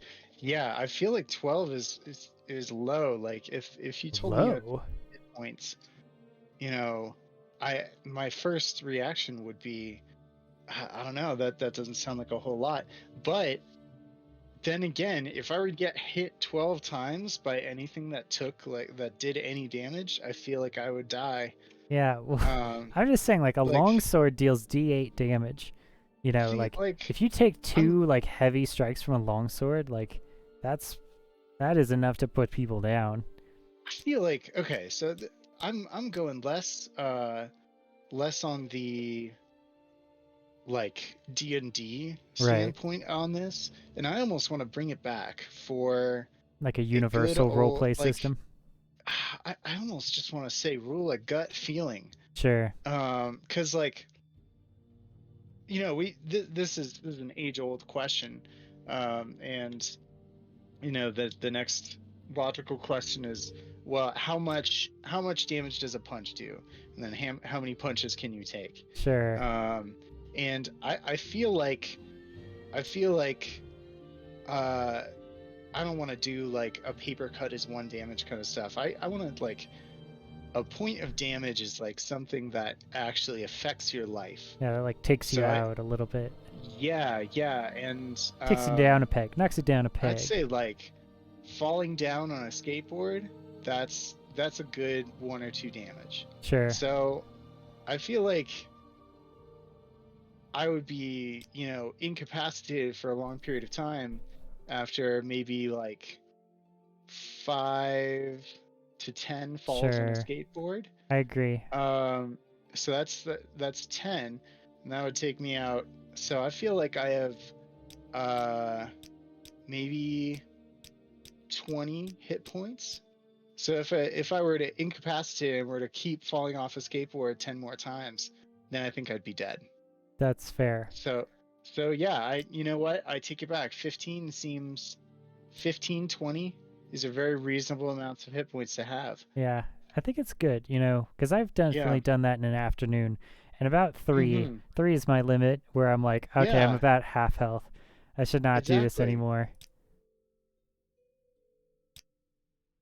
Like, and the way I'm coming at it is, there's incapacitated. Like, if you're feeling like, um 3 or 4 falls off a skateboard would be enough to end a day, then I'd say like twice that is incapacitated, and then twice again, that's total HP. Like, Yeah. that's what'll get you. Wow, that is a lot of text.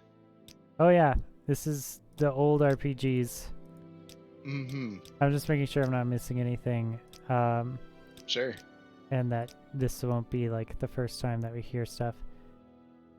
We Nords of Skyrim are big, strong, stubborn, and hardy. We love to fight and are afraid of nothing. Oh yeah. Cool. Good on you, man. What a guy. What a guy.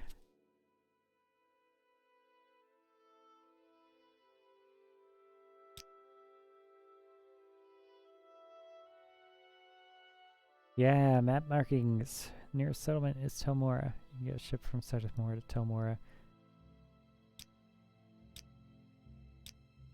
So this guy is probably a scout.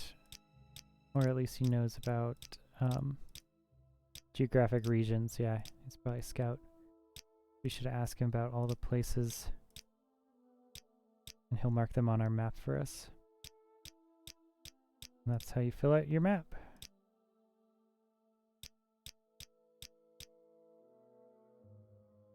So let's try to carry passenger cars from Vardenfell. Fares depend on the distance traveled. Huh. Directly manipulating exposed organs and tissues. Gross. Okay. Oh, Yeah. okay. Sure. So the compartment for the passengers and cargoes is hollowed out from the creature's shell. The driver directs the beast by directly manipulating exposed organs and tissues. Silt Striders travel between Aldrune, Balmora, Sidanine, Suran, Guinness, Malagmar, Malagon, and North Landing near Vivek. Okay. That's a cool bus to have. Directly manipulating the organs. Yeah. Tissues. That's a good sentence to say. Assuming direct control. Pretty much. Sugar Lips Habasi. There you go. That's a fantasy name for you for your next D&D campaign. Yep. Are you looking for Wow. me? Sugar Lips Habasi? Do you want to join the Thieves Guild? Sugar Lips Habasi does nothing important. It means he's a thief, and he's not going to tell you. Ode is a backwater town of fishermen in southwest Belmore. You can follow the old trail to get there. Or are you asking me? Maybe you'd like to join the Thieves Guild. I don't know if I should join the Thieves Guild. I have, like, no sneak. Looks like you may have some skill. You want to join, or maybe you want to know what they're all about? Yeah, let me in. Here are the rules. Just remember there is honor among thieves. Do not steal from a brother thief. Everyone else is a mark. Do not attack a brother thief. Do what you will to everyone else. If you have a price on your head, we have ways of taking care of it. If you break these rules, you must speak with one of the masterminds here in Vardenfell to regain your good standing. Think you can handle it? What if you just join the Thieves Guild so you don't get stolen from, and then never actually do anything in the Thieves Guild? Sure, you're a card-carrying member. I mean, I think that Yeah. the Thieves Guild is smart enough and, like, streetwise enough that they don't let rules stand in their way like that. I don't If know. you There's honor among thieves. Yeah. But if you're not showing up to any of the meetings and, like, everyone in the Thieves Guild starts talking shit about you, like, the Thieves Guild are not going to be the one to stand on honor. You know what I mean? Yeah. They're going to be like, hey, this guy is fucking playing us. Well, guess what? We're going to play him because that's how they do is they want to pull pranks. They're like jokesters and tricksters. They're the fucking kids in the back of the class throwing spitballs, you know? They're not like at the front of the class being like, well, technically, 25 years ago, he talked to one person and said one dialogue option. So, do I want to? I want to say no and join them later. Sure. And we're not able to save. Hey, I mean, question is, But will also, saying no to them make them bummed out? well, would my character do this also? My character is like a witch. We want to join the Mages Guild. Oh my god, we did it. Okay. You are now a toad in the Thieves Guild. Welcome, Sister Tiberi. Talk to me when you want some odd jobs to do, and when you think you're ready for advancement. Yo, Sensor, can you quit the Thieves Guild? I don't know if they let you quit it. Maybe. Do you think I'm ready for advancement? I did nothing. I literally spoke to you 10 seconds ago. If you have a price in your head, there's those you could talk to as well. Okay.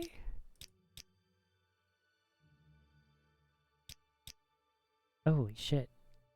We signing up for jobs. Damn. A friend wants a So- diamond from Habisi. One of the things that that I really liked about Stalker, which is a game that I played on stream a bit ago, Yeah. was I was talking to you up earlier about it. Oh, really? Yeah. Hey, thank Plugs, yo. you. Stalker, when you took a quest in that game, you actually had like a day-night cycle that the quests obeyed, and you could miss quests like, hey, in 2 days you need to get to this other city. Yeah. And we've got men going into a dangerous situation, you should join up with them. And you could miss quests in that game. Is there a similar mechanic in Morrowind? Can you miss quests based on time periods? I don't know if they do that. I don't think it's time-based, but it is real fickle about, like, how and what you do. I see. Honor Among Thieves. So part of my Let's Play is we're reading the books because that's just how I do it. And also, if no one reads the books, like, they miss out on a lot of the lore of the game. So, Right. like, we could actually take turns reading the books if you want. If you want to take page by page, it'll be cute. Sure, I'm down. You want to start? Yeah. Hey, do you want to Steam share? So I'm on uh, Discord. Isn't? Oh yes, yeah. Never mind. Watch stream. This is very helpful. All right, I'll take this one. right. Honor Among Thieves by Arnie the Scrib. Many admirers asked, Arnie, how can I become a flash and prosperous fellow like you? And I tell them, you want to join the guild? Make friends, be part of something. But who can join, they ask. We're just like any other trade guild. We've got requirements, and if you want to advance in the ranks, we've got standards. You want to be fast and agile. You want to move undetected. You want to know about security, locks, traps, how to get around them. You want to defend yourself. You travel light and fast and want light arms like daggers and short swords. You don't want to get into a slugging match, so you want the marksman's weapons. The bow, the crossbow, throwing star. Wow. Yeah, dude, Morrowind has darts and throwing stars, and they took them out in Oblivion and Skyrim. Like, one of the things I hate the most about Skyrim is they cut all of the classes into, like, big chunks, so there's not a difference between, like, polearms or axes or blunt weapons and axes. Like, in Morrowind, everything is super unique and different. Like, right now I'm doing spears. Spears are not in the other games. That's so cool. That would have been such a Yeah, good dude, addition. you could be you could literally be a ninja, a throwing star Ezreal ninja. says, do you have mods? Oh yeah, I do. We have the Morrowind code patch. We have better text. We have Morrowind Rebirth, and then we have the graphics extender XE, Morrowind graphics extender XE. So How'd yeah, you decide which ones? I looked up several guides and researched it for like a day and a half, Nice, like I good do work. with everything. Yeah, I figured you would have put a decent amount into this. All right. Your bows, crossbows, throwing stars, and darts. You want light armor so you can keep moving and moving fast. Why belong? Simple. Everybody needs friends. The help of friends includes information. Your friends at the Thieves Guild know where the action is and where the action is safe and where it's not. The help of friends includes a place to rest and a place to buy supplies and services, training and tools. The help of friends includes fixing things with the guards at a discount rate. Fixing things with the guards. Oh, I see. Oh, so yeah, you know. if you've got like a bounty. Yeah, fixing, yeah. No. Fixing this Will. little quandary You know, just fixing things. Fixing things. Yeah, we're not doing anything bad. We're just fixing things. That's where the honor among thieves part comes in. Friends stick together and help each other. But what about the competition, my admirers ask? The competition is the Kimono Tong, and you don't want to join them because they don't want you. Okay, cool. Yeah. I mean, I don't feel like that necessarily tracks as much. Like, is it bad that they don't want me, so I want to join them more? Yeah, that's kind of abusive, Will. You shouldn't. It's just so alluring. They have this thing about Outlanders. They want them all dead. So unless your ambition is to be dead, hey, you don't know me. You don't want to join them. And the Kimono Tong are bad people. The Kimono Tong don't mind killing people. Heck, they like killing people. What a group. Yeah, you should seek these folks out. Yeah. The Thieves Guild, on the other hand, thinks killing people is bad business. You want to be good people, right? So join the Thieves Guild and stay far, far away from the Kimono Tong. So you want to join, but where do you look? Being a thief. Being a thief is... Oh yeah, go ahead. Oh, do you want to continue? You're doing a great job. Yeah, you just finish it up. We're alternating books. Here, I'll do this one and you take the next one. Sure.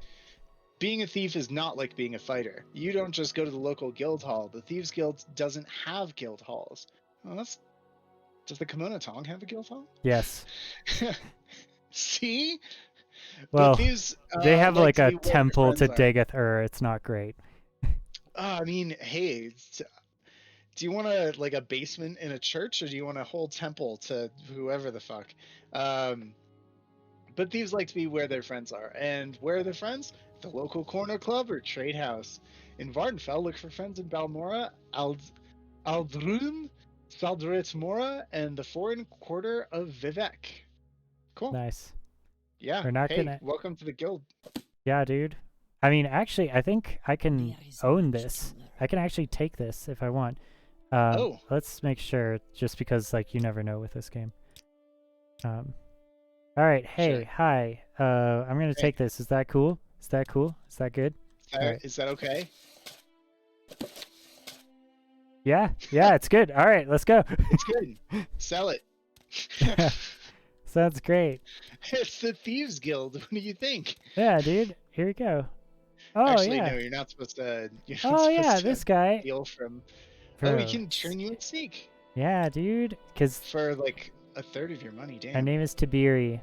I got this name from like an ancient Muslim historian from like 890 AD. It's also fits in great with like all the different names that they had. Oh, that's badass. Yeah, it's cool. And you're new here in Balmora. Well, my name is Jindar. Chiranir. Chiranir. Is it Chiranir because she's a cat? Sounds Yeah. good. Tyranir. Chiranir. I don't mind answering questions. I have nothing else in my mind right now, and if you start to bore me about Morrowind lore, just let me know. Same. That's my life. Yeah. Chiranir hears you. Chiranir is in the guild. Yo, I feel good. Cool. I feel See, like I got this is friends. also the trick. Like, this is why join a guild is this sense of kinsmanship. I mean, it's a classic staple of the also fantasy theft. genre. You know what I mean? Like Yeah. the illusion that you can walk into a place and get a job that doesn't hold you down too much and gives you like creative freedom is, the fantasy of employment for most people. And also like Totally. that's kind of how it used to be, where they're like, are you an architect? Well, do a bunch of architect things and show up at this building once a month. Absolutely. Dang. And then we got all into healthcare and not being in the 1500s.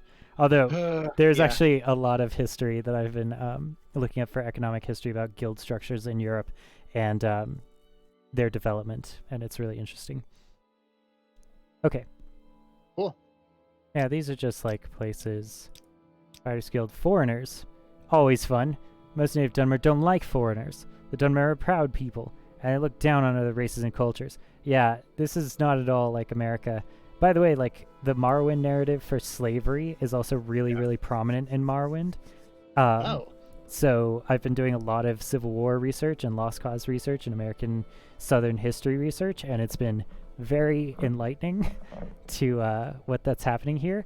And the people who are slaves in Morrowind are all the beast races, so Argonians and Khajiit.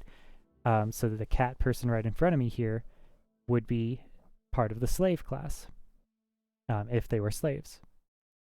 So I'm going to make this great. character an emancipator, an abolitionist character.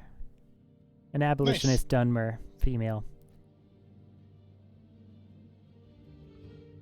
Dark elves born and raised to Imperial Rays. Yeah, they particularly dislike Outland Dunmer. Okay, that's me.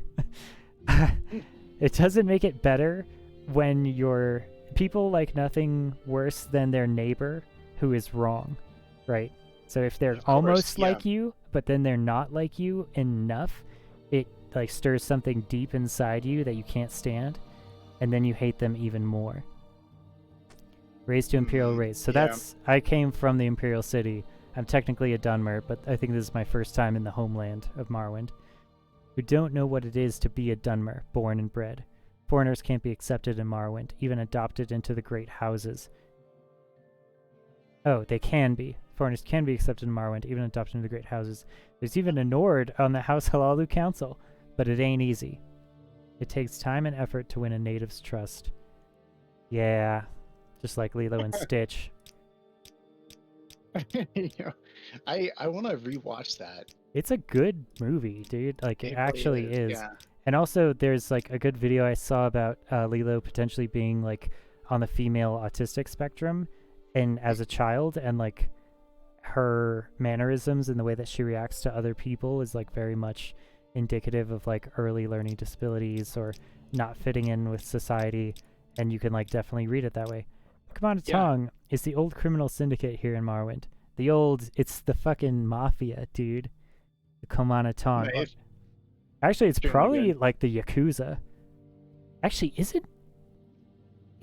is there? I know there's the triads from Chinese, but I think there's like a Chinese mafia that's like super, super strong, and I think they're close to this word. I'll look it up later. I don't know that much about like criminal history, criminal orders. I mean, I just know the normal amount. As everyone around here knows, there's a gang war between the Thieves Guild and the Kamana Tong. In Balmora, the Kamana Tong hangs out over the corner club called Council Club. The Council Club? Ooh, geez. Watch yourself if you go in there. They're not very nice people. And I just joined the Thieves Guild, so now I got a lot of enemies and a lot of friends. Which is exactly what happens. The second you get friends, you also start to get some enemies. You know? Ugh. You can't just be both. I just want to be friends with everybody. Yeah, I want to be a centrist. Where's the joint? Where's the guild for being friends with everybody? Yeah. Oh, it's down the hall. But I have to warn you, the guild for also being friends with everybody is across the hall from them, and they will hate you. Yeah. Yeah. I just vote independent. You know, I really believe it's more about the person than the party. God. Khajiit, Sothe Rat prefer claws to weapons, fast and always ready. Jesus Christ. Okay. Yo, get it. All right. People don't realize how deeply the Dark Elves resent the occupation. The real powers behind the Halalu Council, Orvas Dren, and his Kamana Tong syndicate nurse those ancient resentments. Dude, I wonder if this actually is a Civil War, like South Reconstruction era narrative, because they do have slavery. Like, the native culture is a slave culture, and they resent the occupation of the Imperials from the north, which represent like civilization and liberalism and like Enlightenment era stuff. So I don't know, this is a complicated narrative between nativism and foreign civilizing influence and power. We're used to like hating the British for that in an India way, especially Americans, because we have the War of Independence, don't you know? British, suck on that. 250 years later. They haven't had a chance of challenging the Imperial authority now, but if the stability of the Empire were ever threatened, for example, if the legions were recalled because of some problem with the Septim succession, like in Oblivion, I think Oblivion did lose Morrowind. Dren and the Tong might openly drive the Imperials out of Morrowind. Okay. About 50% of Ardenfel's inhabitants are Dunmer. The other half are Redguard, Breton, Nord, Altmer, Dunmer, Bosmer, Imperial, Khajiit, Argonian, and Orc in roughly equal proportion. There's more Nords, actually, because they border Morrowind. My trait, I'm a thief. I was born to be a thief. I love to sneak around rich people's houses and liberate their possessions. I enjoy puzzling out the security provisions on doors and chests, thrilling to the challenge and suspense of picking locks and disarming traps. I could sell you the tools of the trade, the lockpick and the probe. I could train you to be better thief yourself, but you must make a generous contribution to my retirement fund. Same. That's my Damn, dude. yeah, if you look up my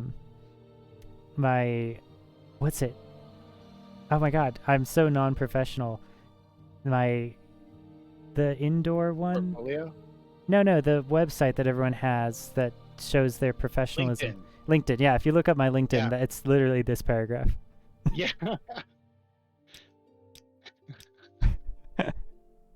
Extremely good. Man, that's a fun play. Yeah, it's a Why flex, don't we dude. make LinkedIn profiles for it's just like for all of Oblivion the- NPC dialogues, for a the bunch of LinkedIn people in Oblivion and Morrowind. Yes, dude, we should. That's such a good Really idea. No, for real. God, Yeah. that's good. I would do that. Also, like, we do not have the skills to be in the Thieves Guild. Like, my sneak Let's be clear. at all. Like, we do not belong here. My sneak is 5. That is the lowest amount of skill you could possibly have in any attribute. I am a mage. I am a mage all the way. Good God. Okay. Also, Zeus, if we can't hear you, if you're talking. Oh, really? Yeah. Am I? Can you? Yeah, I can hear you now. All right. Oh, okay. Good day. I'm Bacola Colossus. Colossus? Bacola. Bacola.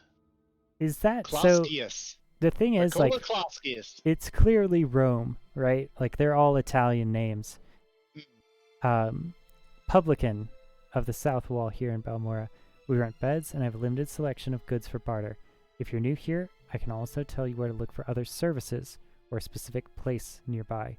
If you're looking for someone in particular, I might be able to help. I am. You're supposed to... Old Cassius runs a little bed and breakfast just up the hill on the north edge of town.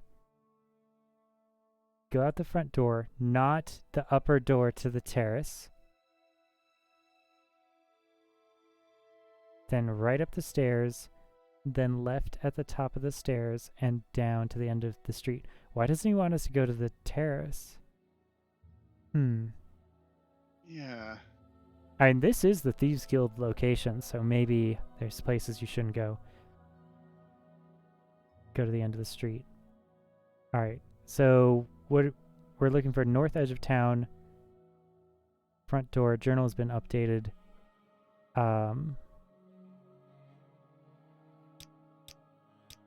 Imperial Cult. You always got to go to the Imperial Cult. The rumor that Legion Champion wants to talk to me about an unspecified subject. Okay, that was after I got this information? What the hell? Let's just Custodes rents a little bed and basket. Bed and basket, that's fun. Right up the stairs. And left at the top of the stairs and down the road to the end of the street. Okay, what do you got? Booze is what you got. Sultries, that could be nice. Alright, but also I need to, like, actually join the Fighters Guild and get someone to train me in spears so that I could finally level up. So I could get my magicka back so I can heal myself. Alright, so right up the stairs. Then turn left. It says down the end of the street. Hey, that's, graffiti. Does that seem good to you?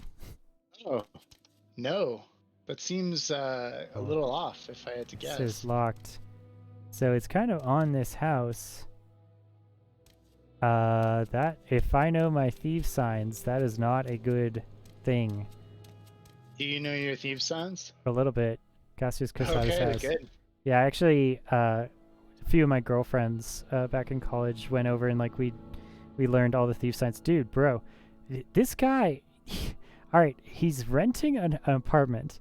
He has no shirt on. And, like, he's supposed to be this, like, Imperial agent spy. He has a skooma pipe under his bed. Fucking of course he does. Okay. Yeah. Imperial Of course he dagger. does. Bro, are you okay? Like, you're supposed to be, like, the right hand of the Emperor, and you came all the way out here to Morrowind at the edges of the Emperor, do a bunch of drugs, have a best friend who is the Thieves Guild bartender. Alright. I don't feel like this guy is very reliable. What? Yes, I'm Cassius Custodes, but what do you mean you were told to report to Cassius Custodes? What are you talking about? I'm just an old man with a skooma problem. Is this a cover, or is he actually... I mean, he's ripped. Do He you is think extremely ripped. Does skooma get you ripped? Yeah, Mason? kind of. It does. Oh, really? It hypes you up. Should I try it? You want... I mean, no. No. Unarmored speechcraft hand to hand. Dude, unarmored speechcraft hand to hand. This guy is a fucking, like, monk. He's like an elite agent. Just outside of town. Okay. Guild Guide is a spellcaster of the Mage's Guild who provides magical transport for a fee. Sounds good. Some Dunmer believe that an orphan and an outcast, a youth born on a certain day to uncertain parents, will one day unite all the tribes of Dunmer, drive out the invaders of Morrowind, and reestablish the ancient laws and customs of the Dark Elven nations. They call this orphan and outcast the Neverine, and say that the Neverine will be the incarnation of a long-dead Dunmer general and the first counselor, the Nord Indoril Neverar. Indoril. Okay. Rules for the blades are simple. Oh, who are the blades? Follow orders. My orders. Don't steal from the blades. Don't attack anyone from the blades. Simple rules. Follow them or you'll be expelled. And once you're expelled, you're out forever. Holy Christ. Okay. So you say your name is Tiberi and you've been told to report to me and deliver a package. Perhaps you'll let me look at it? Yes. Okay, finally took that thing out of my inventory. Yes. Wait, what? It's very interesting. So it says here the Emperor wants you to make you a novice in the blades, and that means you'll be following my orders. Are you ready to follow my orders, Tiberi? Good, welcome to the service, Novice Tiberi. Now you belong to the blades. You're the Emperor's eyes and ears in the provinces. You can use my bed if you need to rest, but leave my personal stuff alone unless I say otherwise. If you like, you can improve your modest skills with our blades trainers now, or if you're in a hurry, I can give you orders right away. Don't forget to visit the blades trainers. These blades agents are offering training, not for free of course, but for cheap for a fellow agent. Rithin, Telmarian, Nine Toes here in Balmora, and Caldera, Surrey and Lorraine, Aldrune, Savajor, Horsemouth. Nice. Alone, the scout can be found at Ariel's trade house in Surin. Oh, I know her. I met her before. That's cool. Oh, 2 houses south upstairs. So he's telling me where they are in my journal. That's great. This is like one of the cheapest and easiest dopamine hits I can have is filling out my journal. Yo. That's the mood. Horsemouth. Savajar Horsemouth. Nagar Herder's hut in the middle of nowhere west of Calderia. I've only been there once. I couldn't give you directions. Go look for me. Feel like a little hike.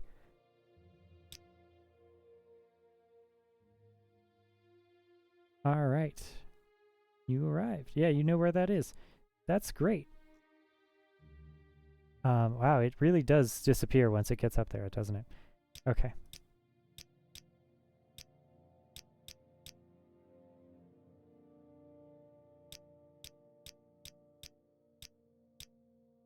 Okay, this is a lot. Jeez, yeah. And it's getting bigger. Oh, man. Something was up there. You can always just wander around and ask for work. Hey, Will, do you know that? No, honestly, I didn't think that was very accurate. Yeah, you can always just wander around and ask for work. Hunt monsters and sell their hides, collect ingredients for alchemists, prey on bandits and smugglers, search ruins for loot. All you need are better skills and conditioning, and knowledge of Morrowind. And spend what you earn on equipment and training. I got back a little less wet behind the ears, and I won't have to worry so much about you when I send you out on a mission. Mood. I literally want that to be in like my high school history class. You guys just wander around. Oh shit, I hit orders. Ready for orders, good. Go talk to Hasfut and Tablis at the Balmora Fighters Guild. Ask him what he knows about the Neverine secret cult and the 6th House secret cult. You'll have to do him a favor first, probably an ugly favor. But do it, and then get the information from Antablis and report back to me. By the way, Hafsut is a student of Morrowind history. Take the chance to get a little education, and I have a few history books in here too. Help yourself. Oh my god, that's a very dangerous thing to say to me. You're welcome to them. No point in being part of history if you're too ignorant to understand it. Yeah, same. Maybe this is where I developed my like absolute love of history.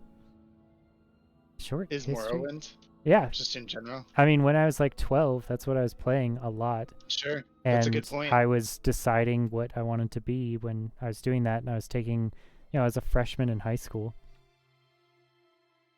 Yeah.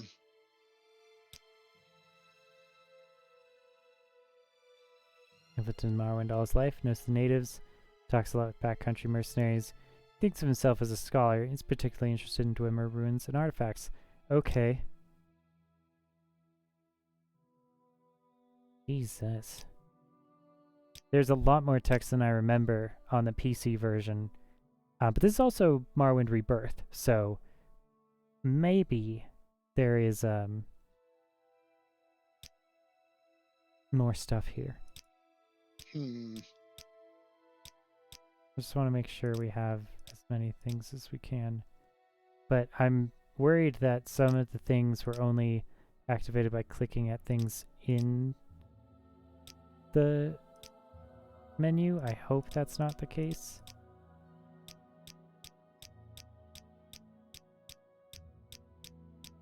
I just want everything in my journal if I need it somewhere when I'm out in the field. You know what I mean? Like, I want full completion of the encyclopedia at least.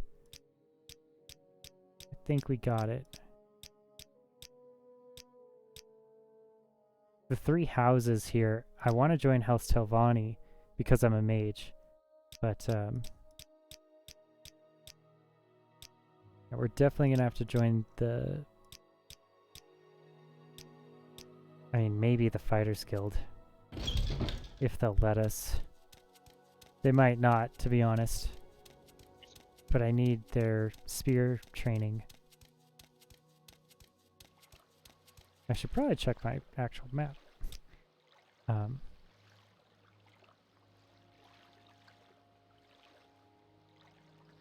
Gosh, this is some old stuff here.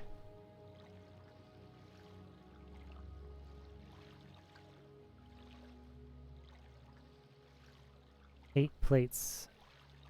Gosh, big nostalgia for here.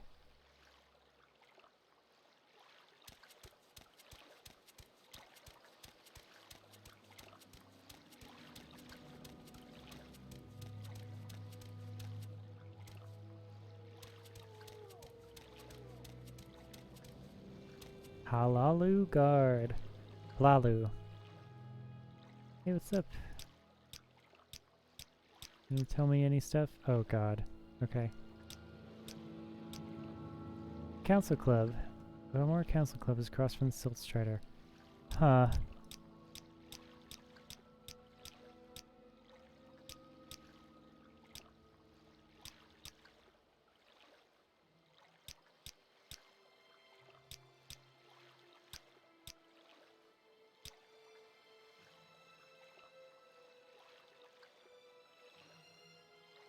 It's a neat ranch. Nice. It's good to be a rancher. Your food just wanders around. The scribbled scroll. The armor. This seems official. Fighters Guild, yep.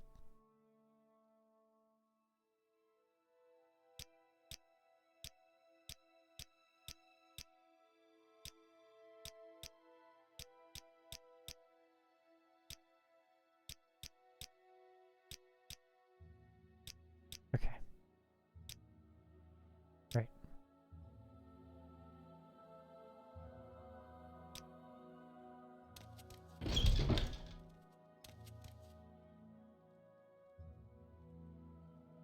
I don't believe we met. Block, long blade, light armor. Oh, wow, okay.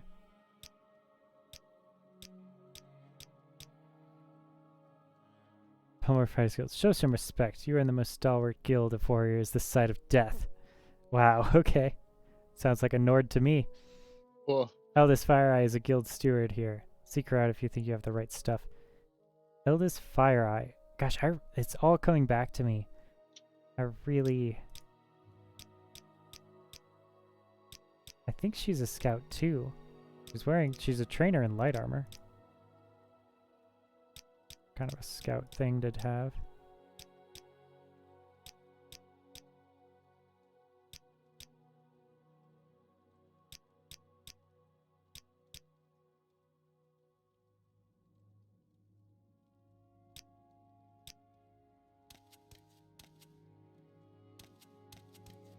That's her. Oh, come on then. Say something or move on. Nice. Thank you, Teach. Alright. Rude. Are you a member? No, then my service is not for you. Advancement. You can't advance it, Tarkov. You're interested in joining the Fighter Guild? Maybe. You are in the Belmora Guild of Fighters now. I am the guild steward. Yep. You want to join the Fighters Guild? Rules. Your duties are to your lord and your brethren, and always proceed with honor and valor. Keep a keen and watchful mind, and never succumb to the craven tricks of the weak. It is the traitorous to fight or thieve from other members of your guild. If you break these rules, you must speak with at least a warder of the guild to redeem your standing. You look like you can take care of yourself. Before I sign you up, you want to look at the Fighters Guild charter. Are you ready to sign up now? Yeah, sign me up. You are now to be the associate of the Fighters Guild. Work hard, follow orders, and you'll do just fine. Seek me out if you feel ready for advancement. Associate. No. Okay. A very simple contract and an infestation of cave rats. Amazing. Classic Fighters Guild. You gotta kill the rats. You might be able to handle it. Go to Durain Thalos' house. It's here in Balmora, along with the river to the east. Ask her where the rats are coming from. Kill the rats. Get your payment from Durain Thalos. Is this... I hope this isn't the one about the pillows. There's always like a dark elf woman who has a problem with rats, and she just loves pillows so much, and the rats are like eating her pillows. It's like a classic Elder Scrolls thing. It's a thing? Okay. Yeah. Wow. Report back to me once you've taken care of this. Okay. I have not heard about that. Kill rats. That's it. Alright. Well. I don't know if I want to read a book right now. I need to fix this problem.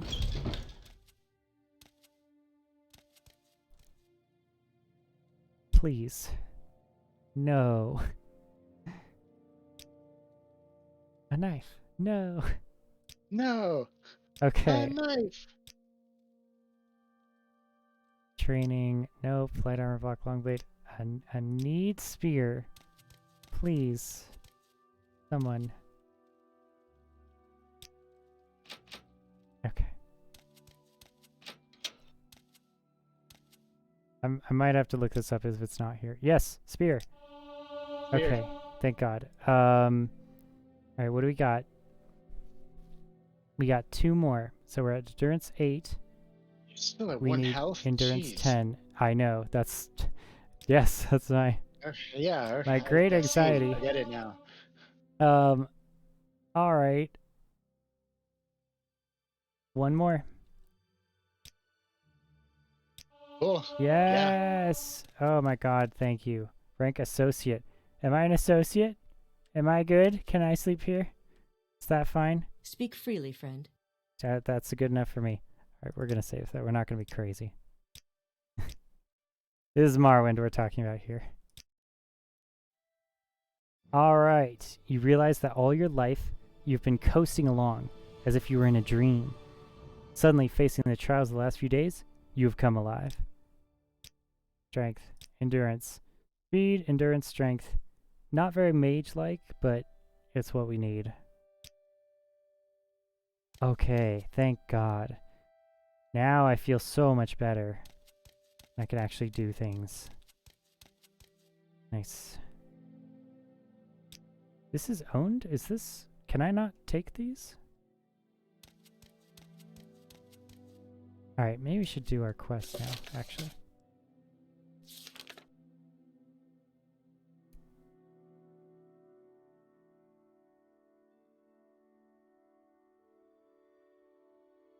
Craven tricks of the weak. Is traitors to fight or thieve from other members of the guild. Okay. What am I looking for? I'm looking for...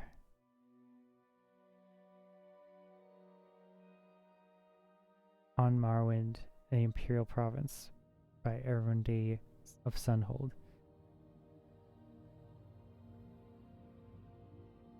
Cover identity as a freelance adventurer. He suggested I join the Fighters Guild or Mages Guild or Imperial Cult, advance in the ranks, gain skill and experience, or go out on my own and get freelance work. I don't know if I want to join the Imperial Cult. I think I'd rather join the local temple. But they do hate the Nevermarine prophecy, and I am that, so that would be interesting. Of course. Like, they're like, oh, me. Like, I'm Jesus. You hate me. Cool, cool. Hasfat Antabolis. Okay. Alright. Hasfat Antabolis. Hey. Yo, what's up? The name's Asfat Metabolism. Asfat Metabolis. Nice. Yeah. You know, everyone hates Outlanders, not like me. I'm not an Outlander. Am I right? Door locked. They have a prison cell in the Fighters Guild. I mean, multiple. Okay. I guess you would, you know. Sure. You would kind of want Why one. not? Oh, hey. Good day to be. So with Caius, huh? Caius wants information, of course. There's a this for that involved. I require a favor first, and then I'll tell you what you want to know. Associate, what can be said? We are the few, the proud, the underpaid. Har har har. I love this guy already. That's fantastic. Services are cheap and get cheaper as you advance in rank. But since Soldier Hardheart, the new guildmaster, deposed my old friend Perseus Mercius, things have gone a bit sour. My advice is to watch yourself with Hardheart and his cronies. They get more ambition than sense. Really? Okay. So he clearly has loyalty to the old leadership. See Perseus Mercius in Aldrune and listen to what he tells you. Huh. Interesting. Okay, that's probably really good advice, actually. See, I like the analog feeling that old Morrowind games have, where it's like you actually have to listen to people and do what they say. It's not just like a quest, follow the quest marker forever. Like, even when you try to do that, you're still like pouring back through your journal, trying to find these people and like analyze where you are in your environment and where to find them. Like, it's very, it's like real life. It's more analog. Okay. Morrowind history. Oh yeah. I won't bore you blathering about history. That's what Chaos is for. Oh, burn. That's sad. That's my life. Cool. I feel too close to home. How dare you directly address me. Alright, but if you're really interested, try On Morrowind, the Imperial Province by Erwin of Sunhold. I have an extra copy you can have. What an adventure like you really need is a sense of current events. Who hates who, where's trouble brewing, and where there's opportunity lies for an Outlander like you. Yeah, whenever there's conflict, there's money. Or people willing to spend money. Just like Yojimbo. Morrowind has been added to your inventory. The journal has been updated. The great houses hate each other. Theft, murder, assassination, secret raids, standard stuff. The temple is trying to kill off a rebellious faction called the Dissident Priests. Okay. Jeez. Ashlander nomads raid each other, attack traders and pilgrims. A secret cult is killing off Imperial citizens. Yo. I think it's the Kamana Tong. I don't think it's that secret, dude. All bad enough. The real problem, though, is the blight. Monsters and diseases. I do want to buy that Cure Blight Disease spell that was in Fort Mumoth. It was expensive. It was like 200 gold, 250 gold or something. But I really would feel safer with having a Cure Blight Disease around if I'm going to be going outside. The natives say it comes from Red Mountain. It's been a local problem for years, but lately it's gotten badly out of control. Okay. You have to do a favor first, then we can talk about the Neverine. Yep. Know that one. The 6th house. Okay. Sure. What's that favor? There are dimmer runes nearby called Arcanithod. I need you to run over there and find me a little cube with a circular design and some symbols on one side. It's called a Dwemer puzzle box. Bring me back the Dwemer puzzle box and I'll tell you what you want to know. Okay. Your journal has been updated. So, jeez. Alright, what's your training?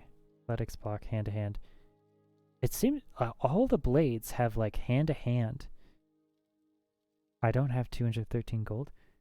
I have 126. God, I spent a lot on training that spear. Okay. Fires Guild Charter. It says owned. Owned by someone else or owned by me? I have so many books. I really need to drop these off. Like, at my house. We could read a short history of Morrowind if we want to. Yeah, let's That do one would that. be yours. Yeah, let's do it. Okay. A Short History of Morrowind by Jeanette Cité.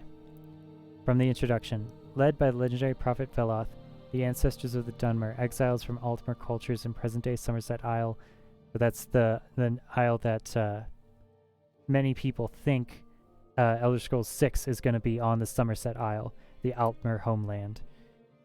The origin of like high magic and shit, and the Psijic Order, that was a really big part of the Mage's Guild quest from Skyrim. Came to the region of Morrowind. The earliest times the Dunmer were harassed and dominated by Nord Sea raiders. Bro. Same. Alright, when the scattered Dunmer tribes consolidated into the predecessors of the modern Great House clans, they threw out the Nord oppressors and successfully resisted further incursions. The ancient ancestor worship of the tribes was in time superseded by the monolithic tribunal. Interesting. So they started with ancestor worship. That explains a lot of their barrier ritual practices. Superseded by the tribunal temporal theocracy. And the Dunmer grew into a great nation called the Resdayn. The Resdayn. So I could see why the nomadic, like old tribes, still hate the tribunal and still are fighting this like ancestor worship versus the new religion.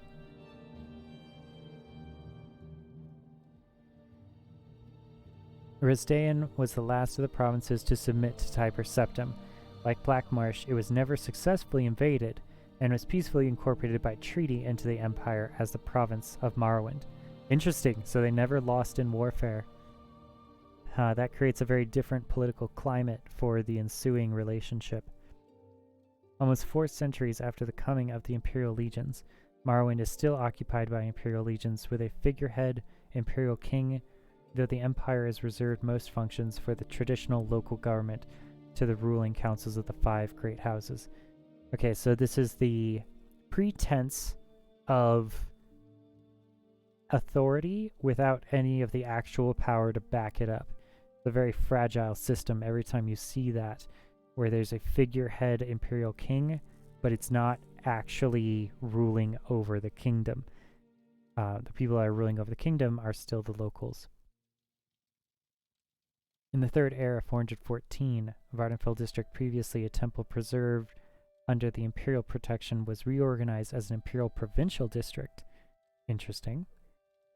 So a decrease in power for the locals. Vardenfell had been maintained as a preserve administered by the temple. Okay. Vardenfell is Vivec, the holy city. Or wait, is it? Maybe we're in Vardenfell now with Balmora. It's a preserve administered by the temple since the Treaty of Armistice, and except for a few great house settlements sanctioned by the temple, Vardenfell is previously uninhabited and undeveloped. Okay, so it's like a nature preserve. But when the centuries-old temple ban on trade and settlement of Vardenfell was revoked by the King of Morrowind, A flood of Imperial colonists and Great House Dunmer came to Vardenfell, expanding old settlements and building new ones. The new district was divided into Redoran, Halalu, Telvanni. Okay. Is Vardenfell the entire island? Or is it just this? I mean, I guess it might be the part that's closest to Red Mountain, and that's why the temple wanted to keep no one settling it.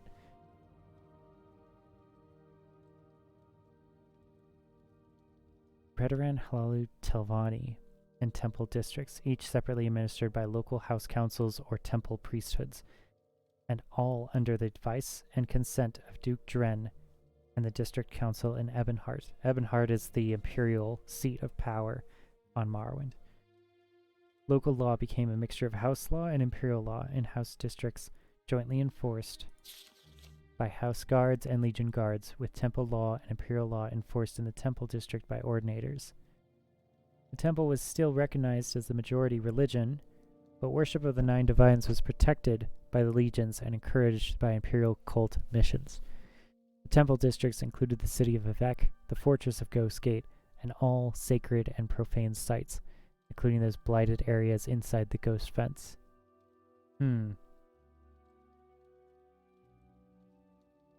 So they're in charge of the religious part. Vivec is the holy city. Ghost Gate is the, I think that's where Dagoth is. We can go see the Saint Vivec if we really, really want to.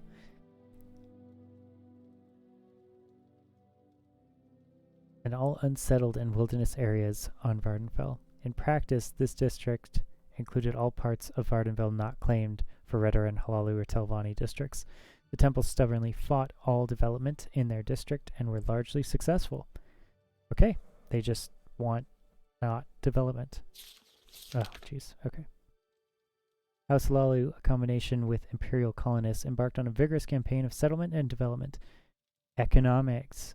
In the decades after reorganization, Balmora and the Ascadian Isles regions have grown steadily. So, Halalu owns Balmora. Caldera and Pelgrad are completely new settlements. Nice. And all Legion forts were expanded to accommodate larger garrisons. House Telvanni, normally conservative and isolationist, have been surprisingly aggressive in expanding beyond their traditional tower villages. Disregarding the protests of the other houses, the temple, the duke, and the district council, Telvanni pioneers have been encroaching on the wildlands reserved to the temple. The Telvanni council officially disavows responsibility for these rogue Telvanni settlements. Gee, just like another place that we know. But it's an open secret that they are encouraged and supported by ambitious Telvanni mage lords. Under pressure from the temple, conservative House Redoran has steadfastly resisted expansion in their district. Really, under pressure from the temple. As a result, House Redoran and the temple are in danger of being politically and economically marginalized by the more aggressive and expansionist Halalu and Telvanni interests. Okay, so the underdogs, Redoran, mostly allied with the temple. Imperial administration faces many challenges in the Vardenfell district, but the most serious are the Great House rivalries, animosity from the Ashlander nomads, internal conflicts within the temple itself, and the Red Mountain Blight. Struggles between Great House, Temple, and Imperial interests to control Vardenfell's resource could at any time erupt into full-scale war. Jesus, okay. We're on a powder keg. Ashlanders raid settlements, plunder caravans, and kill foreigners on their wildlands. The temple has unsuccessfully attempted to silence criticism and calls for reform from within its ranks. Okay, so we're going through a Reformation time period here. Or a, what's it? Yeah, I guess it is called a Reformation, whenever it's religious. Most serious are the plagues and disease hosts produced by the blight storm sweeping out from Red Mountain. Vardenfell and all Morrowind have long been menaced by the legendary evils of Dagoth and his ash vampire kin dwelling beneath the Red Mountain. For centuries, the temple has been contained has contained this threat within the ghost fence. Recently, the temple's resources and their will have faltered, and the threat from Red Mountain has grown in scale and intensity. Yeah, maybe you should support them. Maybe you should help them out, considering they're holding back a bunch of ash vampires. Will spill out across Vardenfell's towns and villages. The Empire might have no choice but to evacuate Vardenfell district and abandon it to disease and corruption. Interesting that that's the first thing they say. They're like, we just leave. We just go. You're like, will you save them? And they're like, no, we just dip. Okay. Donor proposal from Argenthod. Extensive on the surface and underground. Head south out of town past the Siltstrider port, then cross bridges east over the Odai River. At the signpost, head north towards Caldera. Immediately on the right, see a signpost for Malagmar. Turn right and head uphill to an old road to cross an ancient dimmer bridge over Fort Media. Okay, so south, cross the bridge, over the river, north towards Caldera.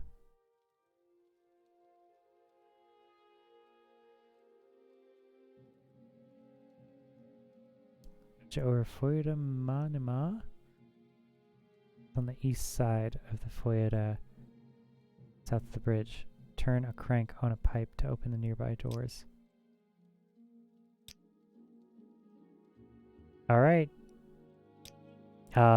Seems like a big dungeon dive.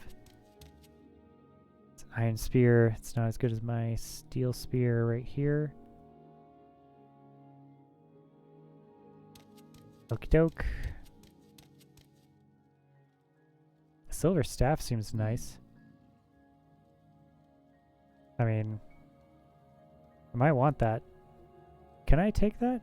Is that good? I don't know. Where would I put it, you know? It's trapped and locked and owned. It's a 90 level trap right behind this Blades member. Is there a way to level up here? Is there like a practice dummy? The other games had practice dummies.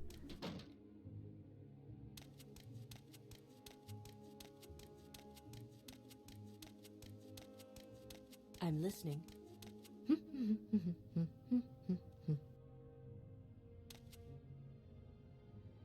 Next unit tactics. The 5 Years' War.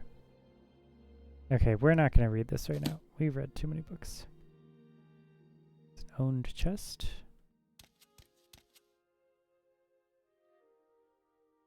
Pair apprentice hammer.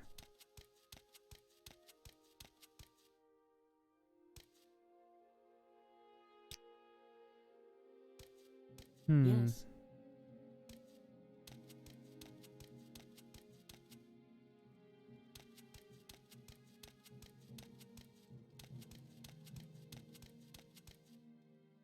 Fighters Guild supply chest. Rank associate. Yes. I'm just gonna check really quick that we can do this. Save game. Primary save. Yes.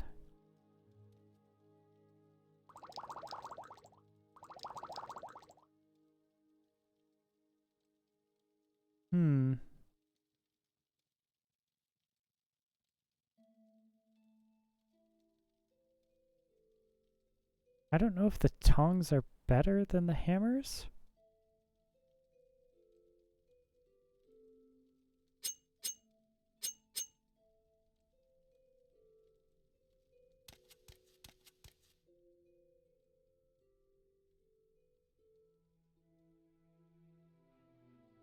And I also don't know if this is, it says owned. Does that mean it's mine? I guess I need to answer this question for myself. Forgive this, I just need to know how this works.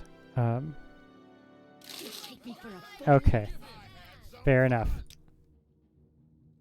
That one, I get it. Right? I get it.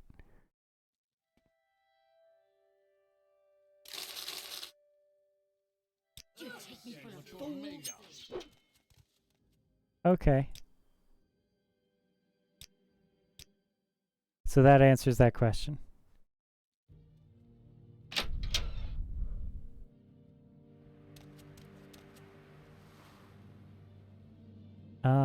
Let's do the Fighters Guild quest.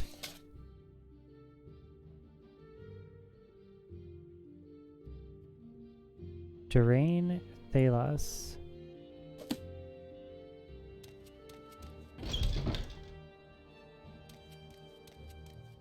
Oh, Outlander, did you want something?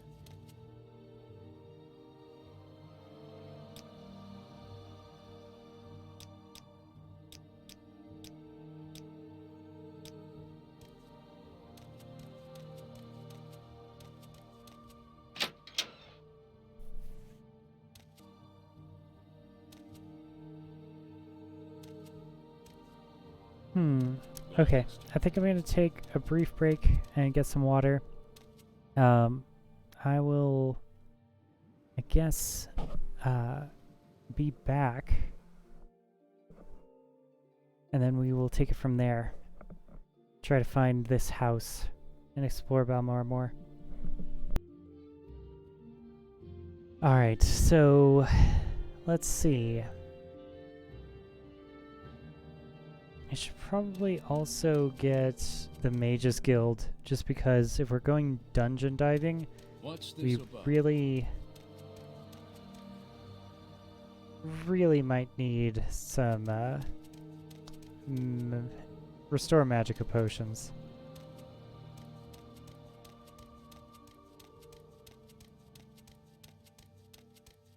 Mages Guild right next to Fighters Guild here.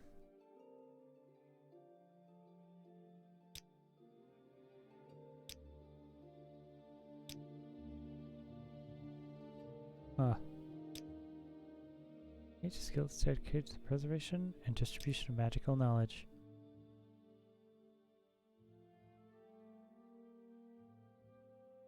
Always share your knowledge freely with the other guild members. Never steal or strike another guild member. Faction members only. Elf.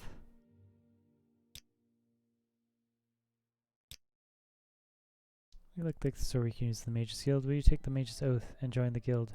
What is the Mage's Oath? Learn from them and grow strong. Always share your knowledge freely. Never strike or steal the other guild members. We're now members of the Mage's Guild. Become an associate. When you are ready, you can ask for duties or perform once you are ready. You can ask about advancement. I don't have any duties for an associate. Speak to me again when you have proven yourself. In the meantime, speak with Arja. I believe she may have some small tasks for you. I love that they immediately pawn you off on someone else.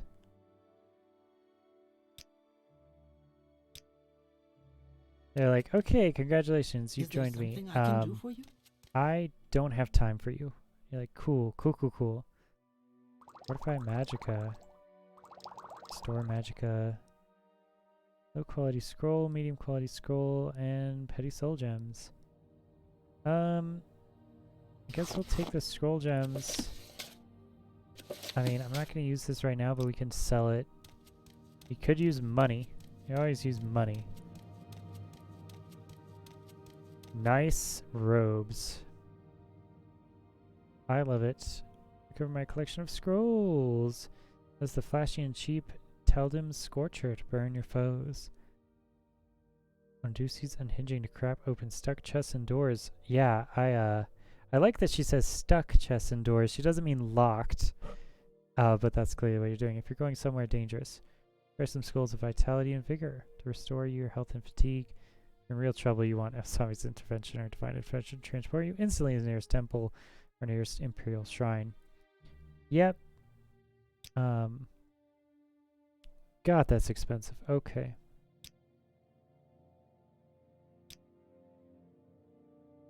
Barter.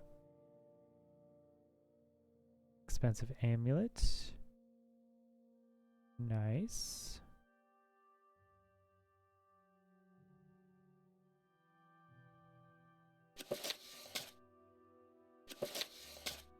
I need to put this tax record away again.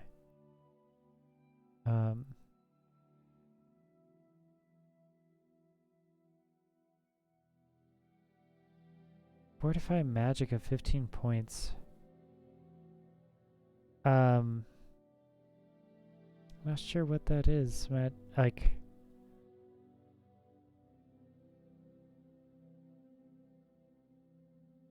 fortify acrobatics, 1,000 points. Nice. There we go.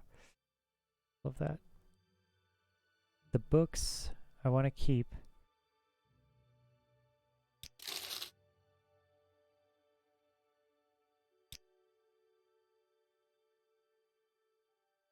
Oh, wow.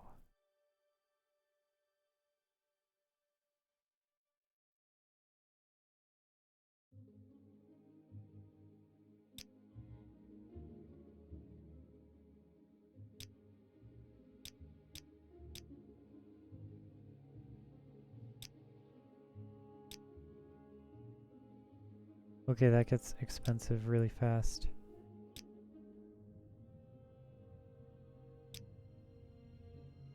Okay, that's insane.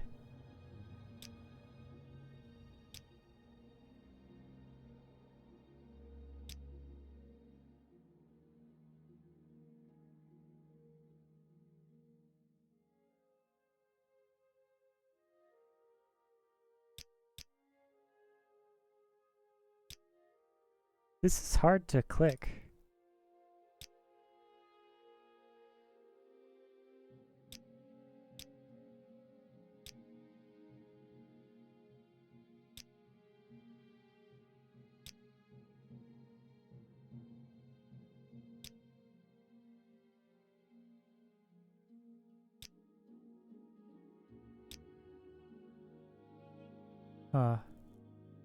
Alright, that's kind of expensive.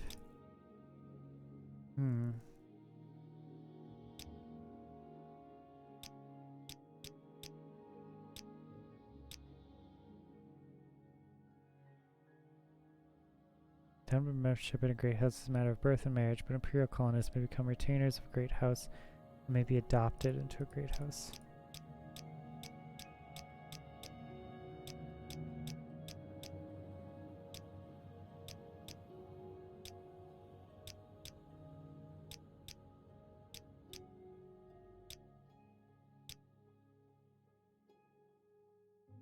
All right, I'm listening.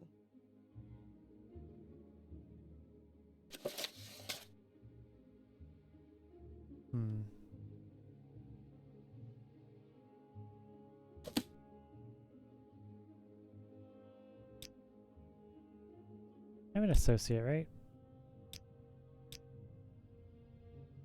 Yeah.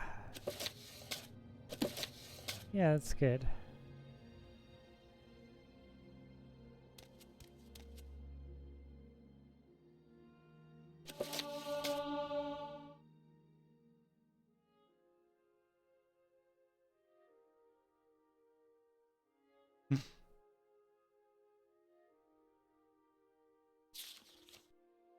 Alright, let's do this.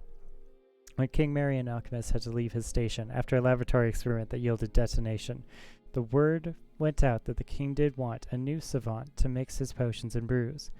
But he declared he would only choose a fellow who knew the tricks and the tools. The king refused to hire on more fools.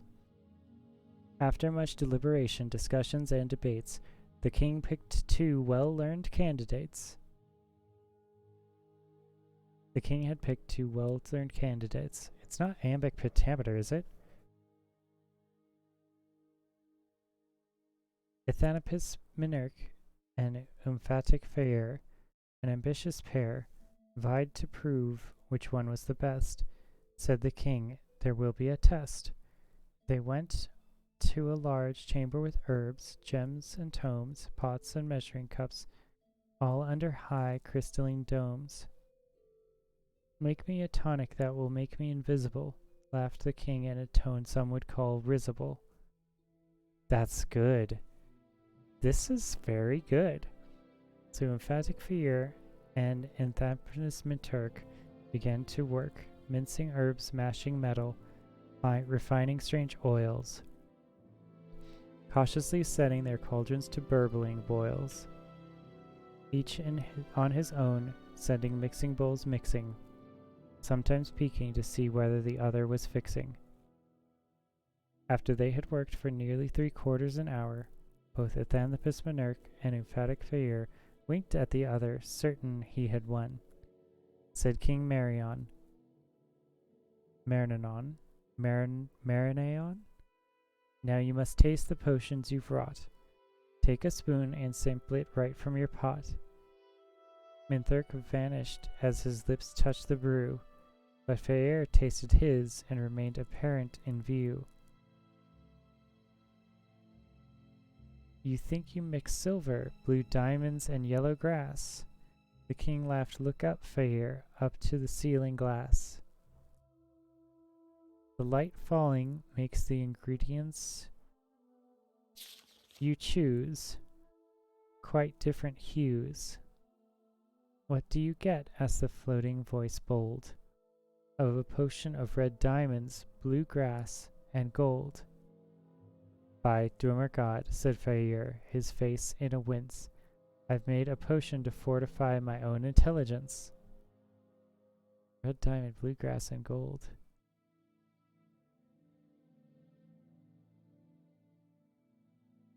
Publisher's note. This poetry is so clearly in the style of Gorflem that it really does not need any commentary. Note the simple rhyming scheme of AABBCC, the sing-song but purposefully clumsy meter, and the recurring jokes at the obviously absurd names. Emphatic Fayir and Athanapis Minthurk. The final joke that the stupid alchemist invents a potion to make himself smarter by pure accident would have appealed to the anti-intellectualism of audiences in the Intigirnum period, but would certainly be rejected by the Dwemer. Interesting. I really appreciate that this is like here explaining the context for these things. Note that even Marobar's soul refuses to name any Dwemer gods. The Dwemer religion, if it can even be called that, is one of the most complex and difficult puzzles of their culture. Over the millennia, the song became a popular tavern song in High Rock before eventually disappearing from everything but scholarly books, much like the Dwemer themselves. Gosh. It's amazing to think that like that stuff is so good and all we have to do is calm down and read it. But I don't know, like you have to be in a certain mindset in order to read the books in this game. Because you're stopping what you're doing. Oh, I remember this place. Yeah. This is the collection of the brief histories of the Empire. You're a new face, so what can I tell you about the lore? I like to swap the latest rumor, but there's something juicy enough to gossip about, or maybe a little secret if you have one to trade. Spell making. Ooh, yeah.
Okay.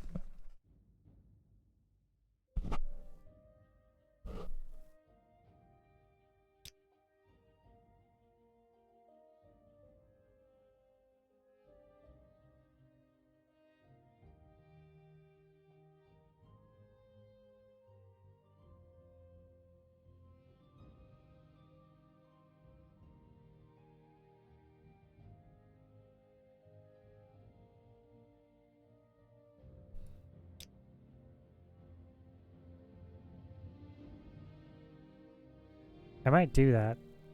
That's like chameleon seems very nice. It really helped me out. It's expensive, but you know, if we get it.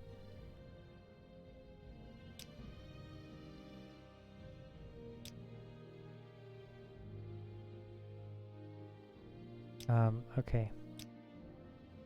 Well, we don't have the money for it regardless.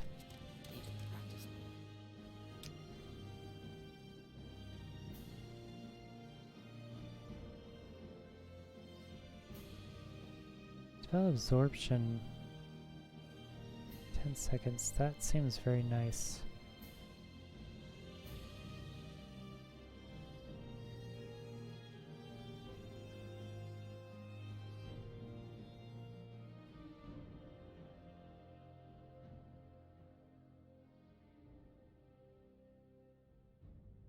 Ten points for 4 seconds. 10 points for 5 seconds.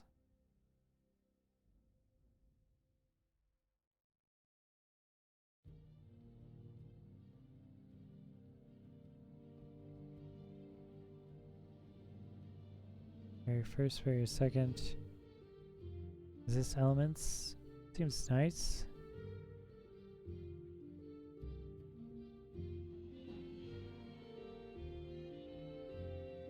Dispel. Interesting.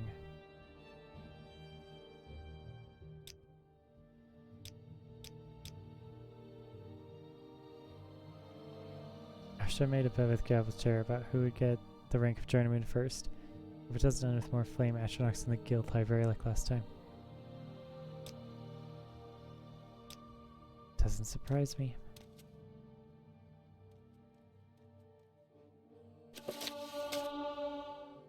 Alright. The necromancer, the airship, and the devious trader.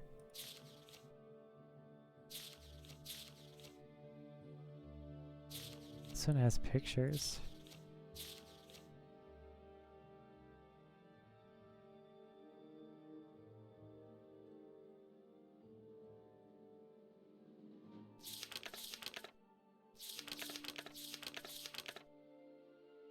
Alright. We said we're reading the books, so let's go. A long time ago, or perhaps it was yesterday, maybe even tomorrow, a strange chain of events unfolded in the slave capital of Morrowind, Tyr. It was an ordinary day, nothing out of the usual. Traders were trading, guards guarding, and slaves slaving. A silt strider was moaning in the distance, and a slowed airship had just arrived to buy new slaves, most likely for their unholy rituals. Slowed airship, jeez. As soon as the Slodes had left their airship, they were greeted by a Dunmerry trader, who introduced himself as Athis Haratri. Nothing out of the usual there, as the Slodes always paid good money for their slaves. Athis haggling with the Slodes. Jeez, look at that. Slodes are terrifying. Okay. But this is where the story twists and bends in a whole new direction, every minute jumping further and further towards the conclusion of this story, if a story ever ends, that is. Athos and the 3 Slodes who had just arrived with the airship had been haggling for the price of a quite large amount of slaves for some time now, with the amount of gold jumping up and down for what seemed like several hours.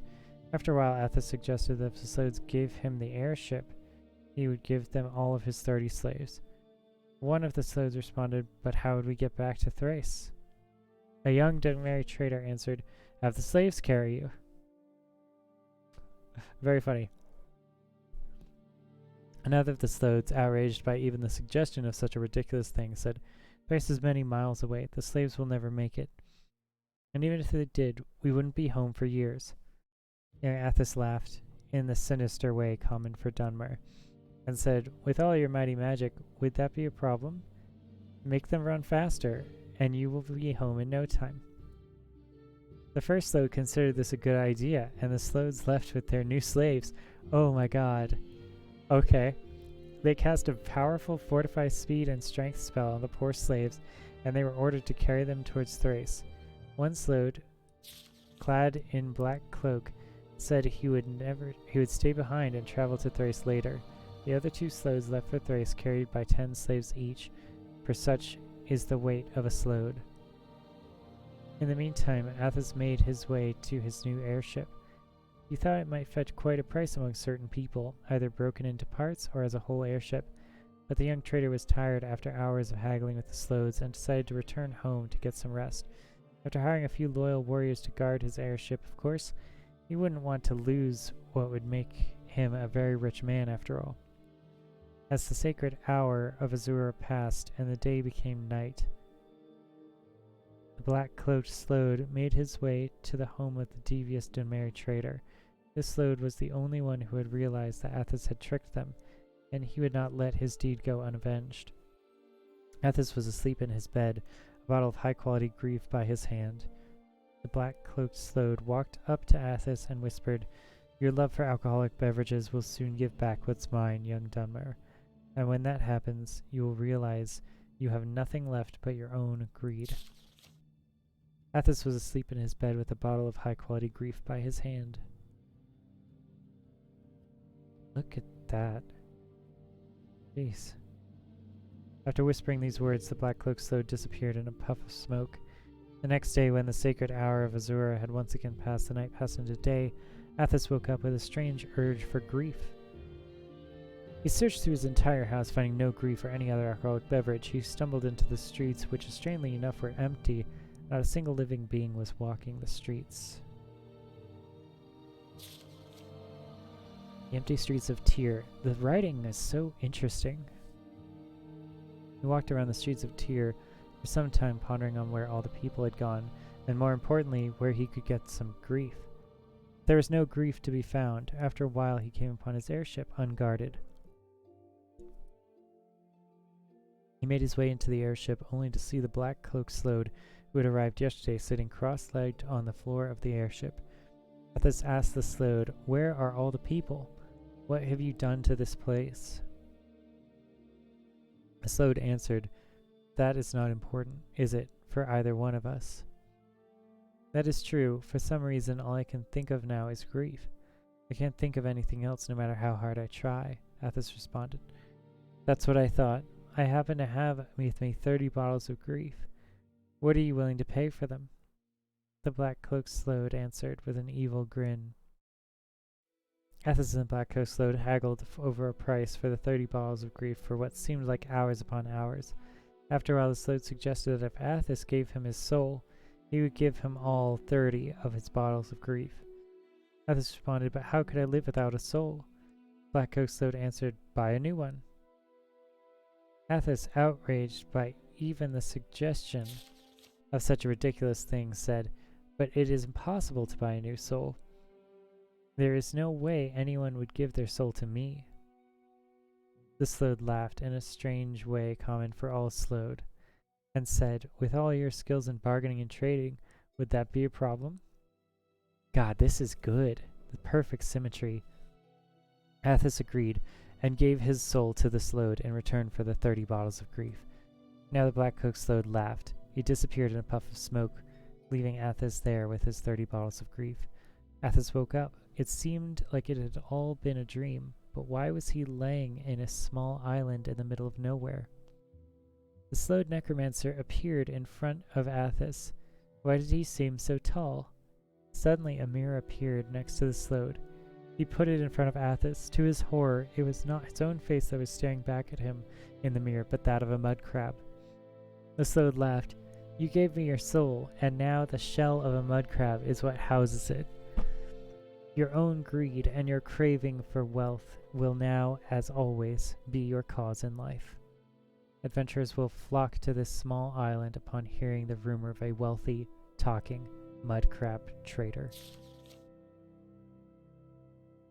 Once again, the slope disappeared in a puff of smoke and left poor Athos on the small island with no other company than a large amount of gold. Greed was his life, and greed was his doom.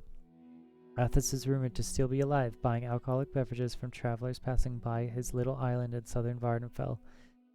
Wow. That's okay. Editor's note, this tale is believed to have been originated somewhere in southern Morrowind and traveled with traders westwards, even as far as Hammerfell.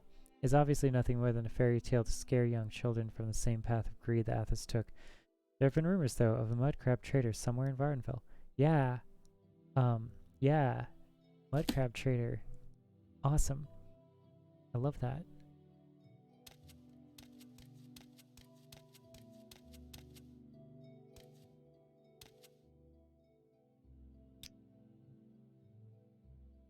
Oof.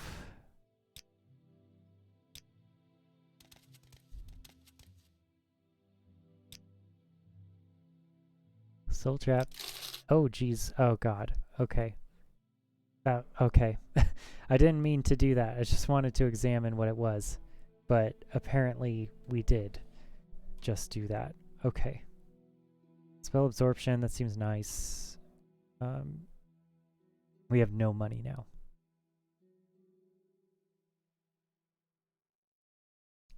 Gosh. Okay. Bound mace. Nice.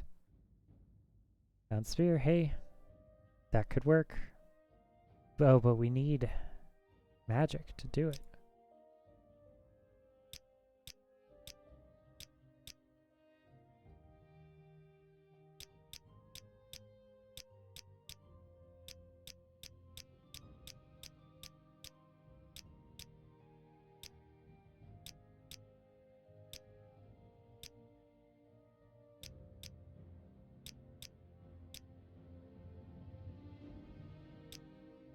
What is it, Dunmer? Okay. Brings you to Azar's shop. You want duties for Azar? You want the local brews? Or help in a fight? Some Tavani Budmusk? Or a way to reach high places? I mean, Tavani Budmusk would be good. Potions of restore health when you're bleeding? Restore fatigue when you're weary? Kind of does not like the Tavani, but even Khajiit like the smell of bug musk. Try some and smell how all the men like you.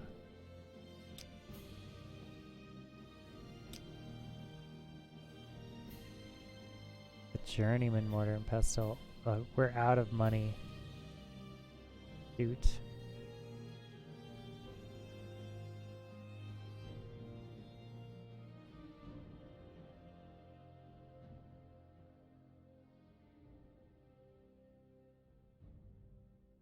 Yeah, I guess we should go home. You sell some stuff.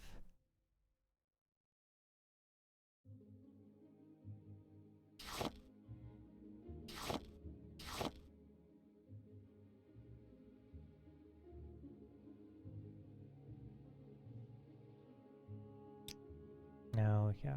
Alright, let's... Yes, Arja has duties for you. Or Arja can be a journeyman in the Mage's Guild. Arja must study local mushrooms. Okay. To finish Arja's report, Arja needs samples of Luminous, Rosella, Violet Corpus, Bungler's Bane, and Hyperphasia. Arja knows you can find these on the Bitter Coast. The easiest way is to go south along the River Odai until you see a wooden bridge across the river. Get out of the river there, find a patch west over the hills. Okay. Long stem toadstools which glow blue at night.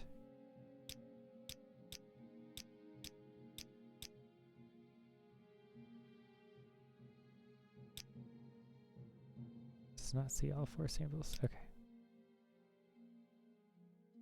Stuff of trees and other things. Safe to eat, but make sure it's not Bungler's Bane. Bungler's Bane grows on trees and sometimes other things. It looks like the tree has brown shells.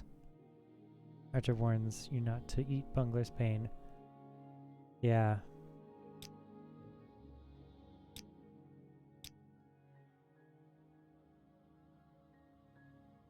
short, smelly toadstool with a brown stool on top.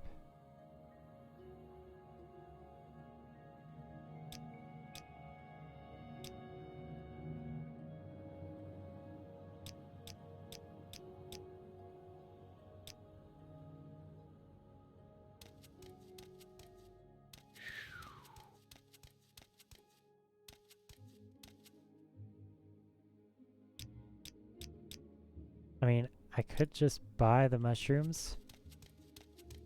I mean,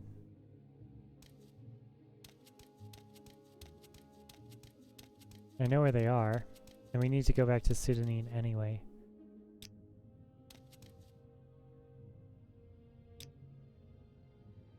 Go ahead, Outlander.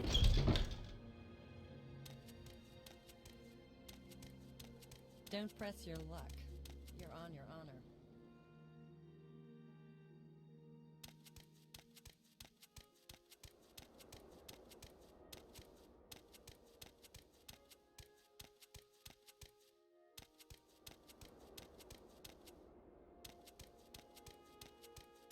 And so there's the Halalu Manor. There's Whitehaven, the Fine Alchemist. Fine Clothier. At the Morgtong. Yep. Yep. Yep. It's the Morgtong Guild. I kind of want to go in there and, like, join them, I guess. It's just, I've never done that. I think with good reason.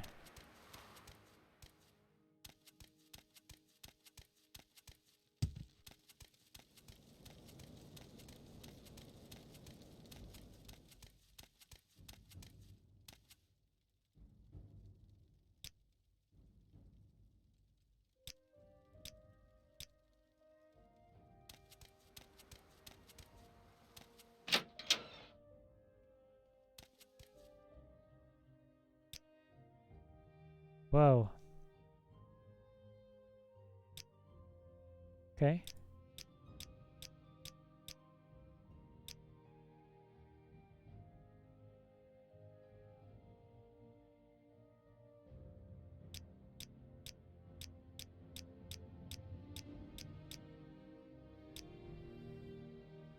Oh.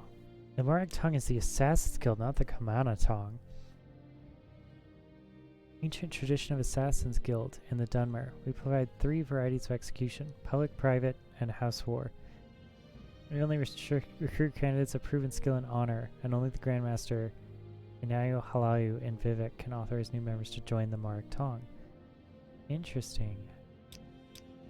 I've never joined the Morag-Tong before. I guess this is the Dark Brotherhood version of what this is.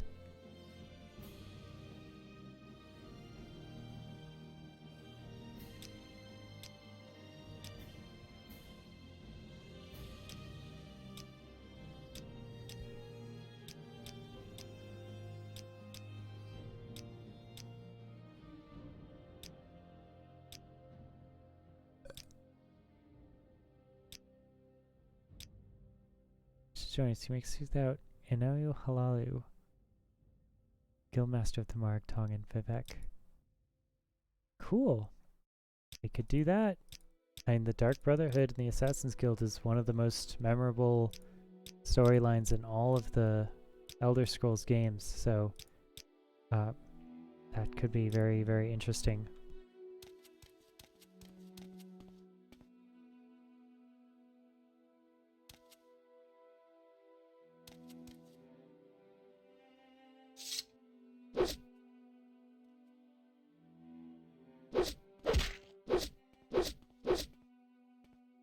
Does that actually work?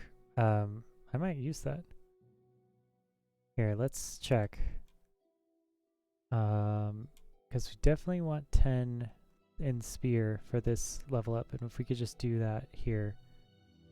7. Okay. 11. Alright, I guess this is what we're doing. Huh. I did not realize that this was here. But now that it is, we need to do this till level... So we get 10 levels in Spear.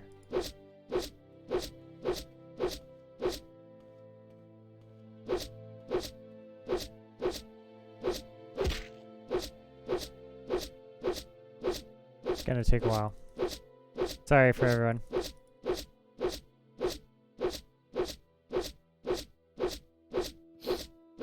Alright, I'm going to, I guess, call it here. I'll be right back when I'm done doing the boring things. Thank you guys for coming in, and we will continue at a later date. Alright, peace.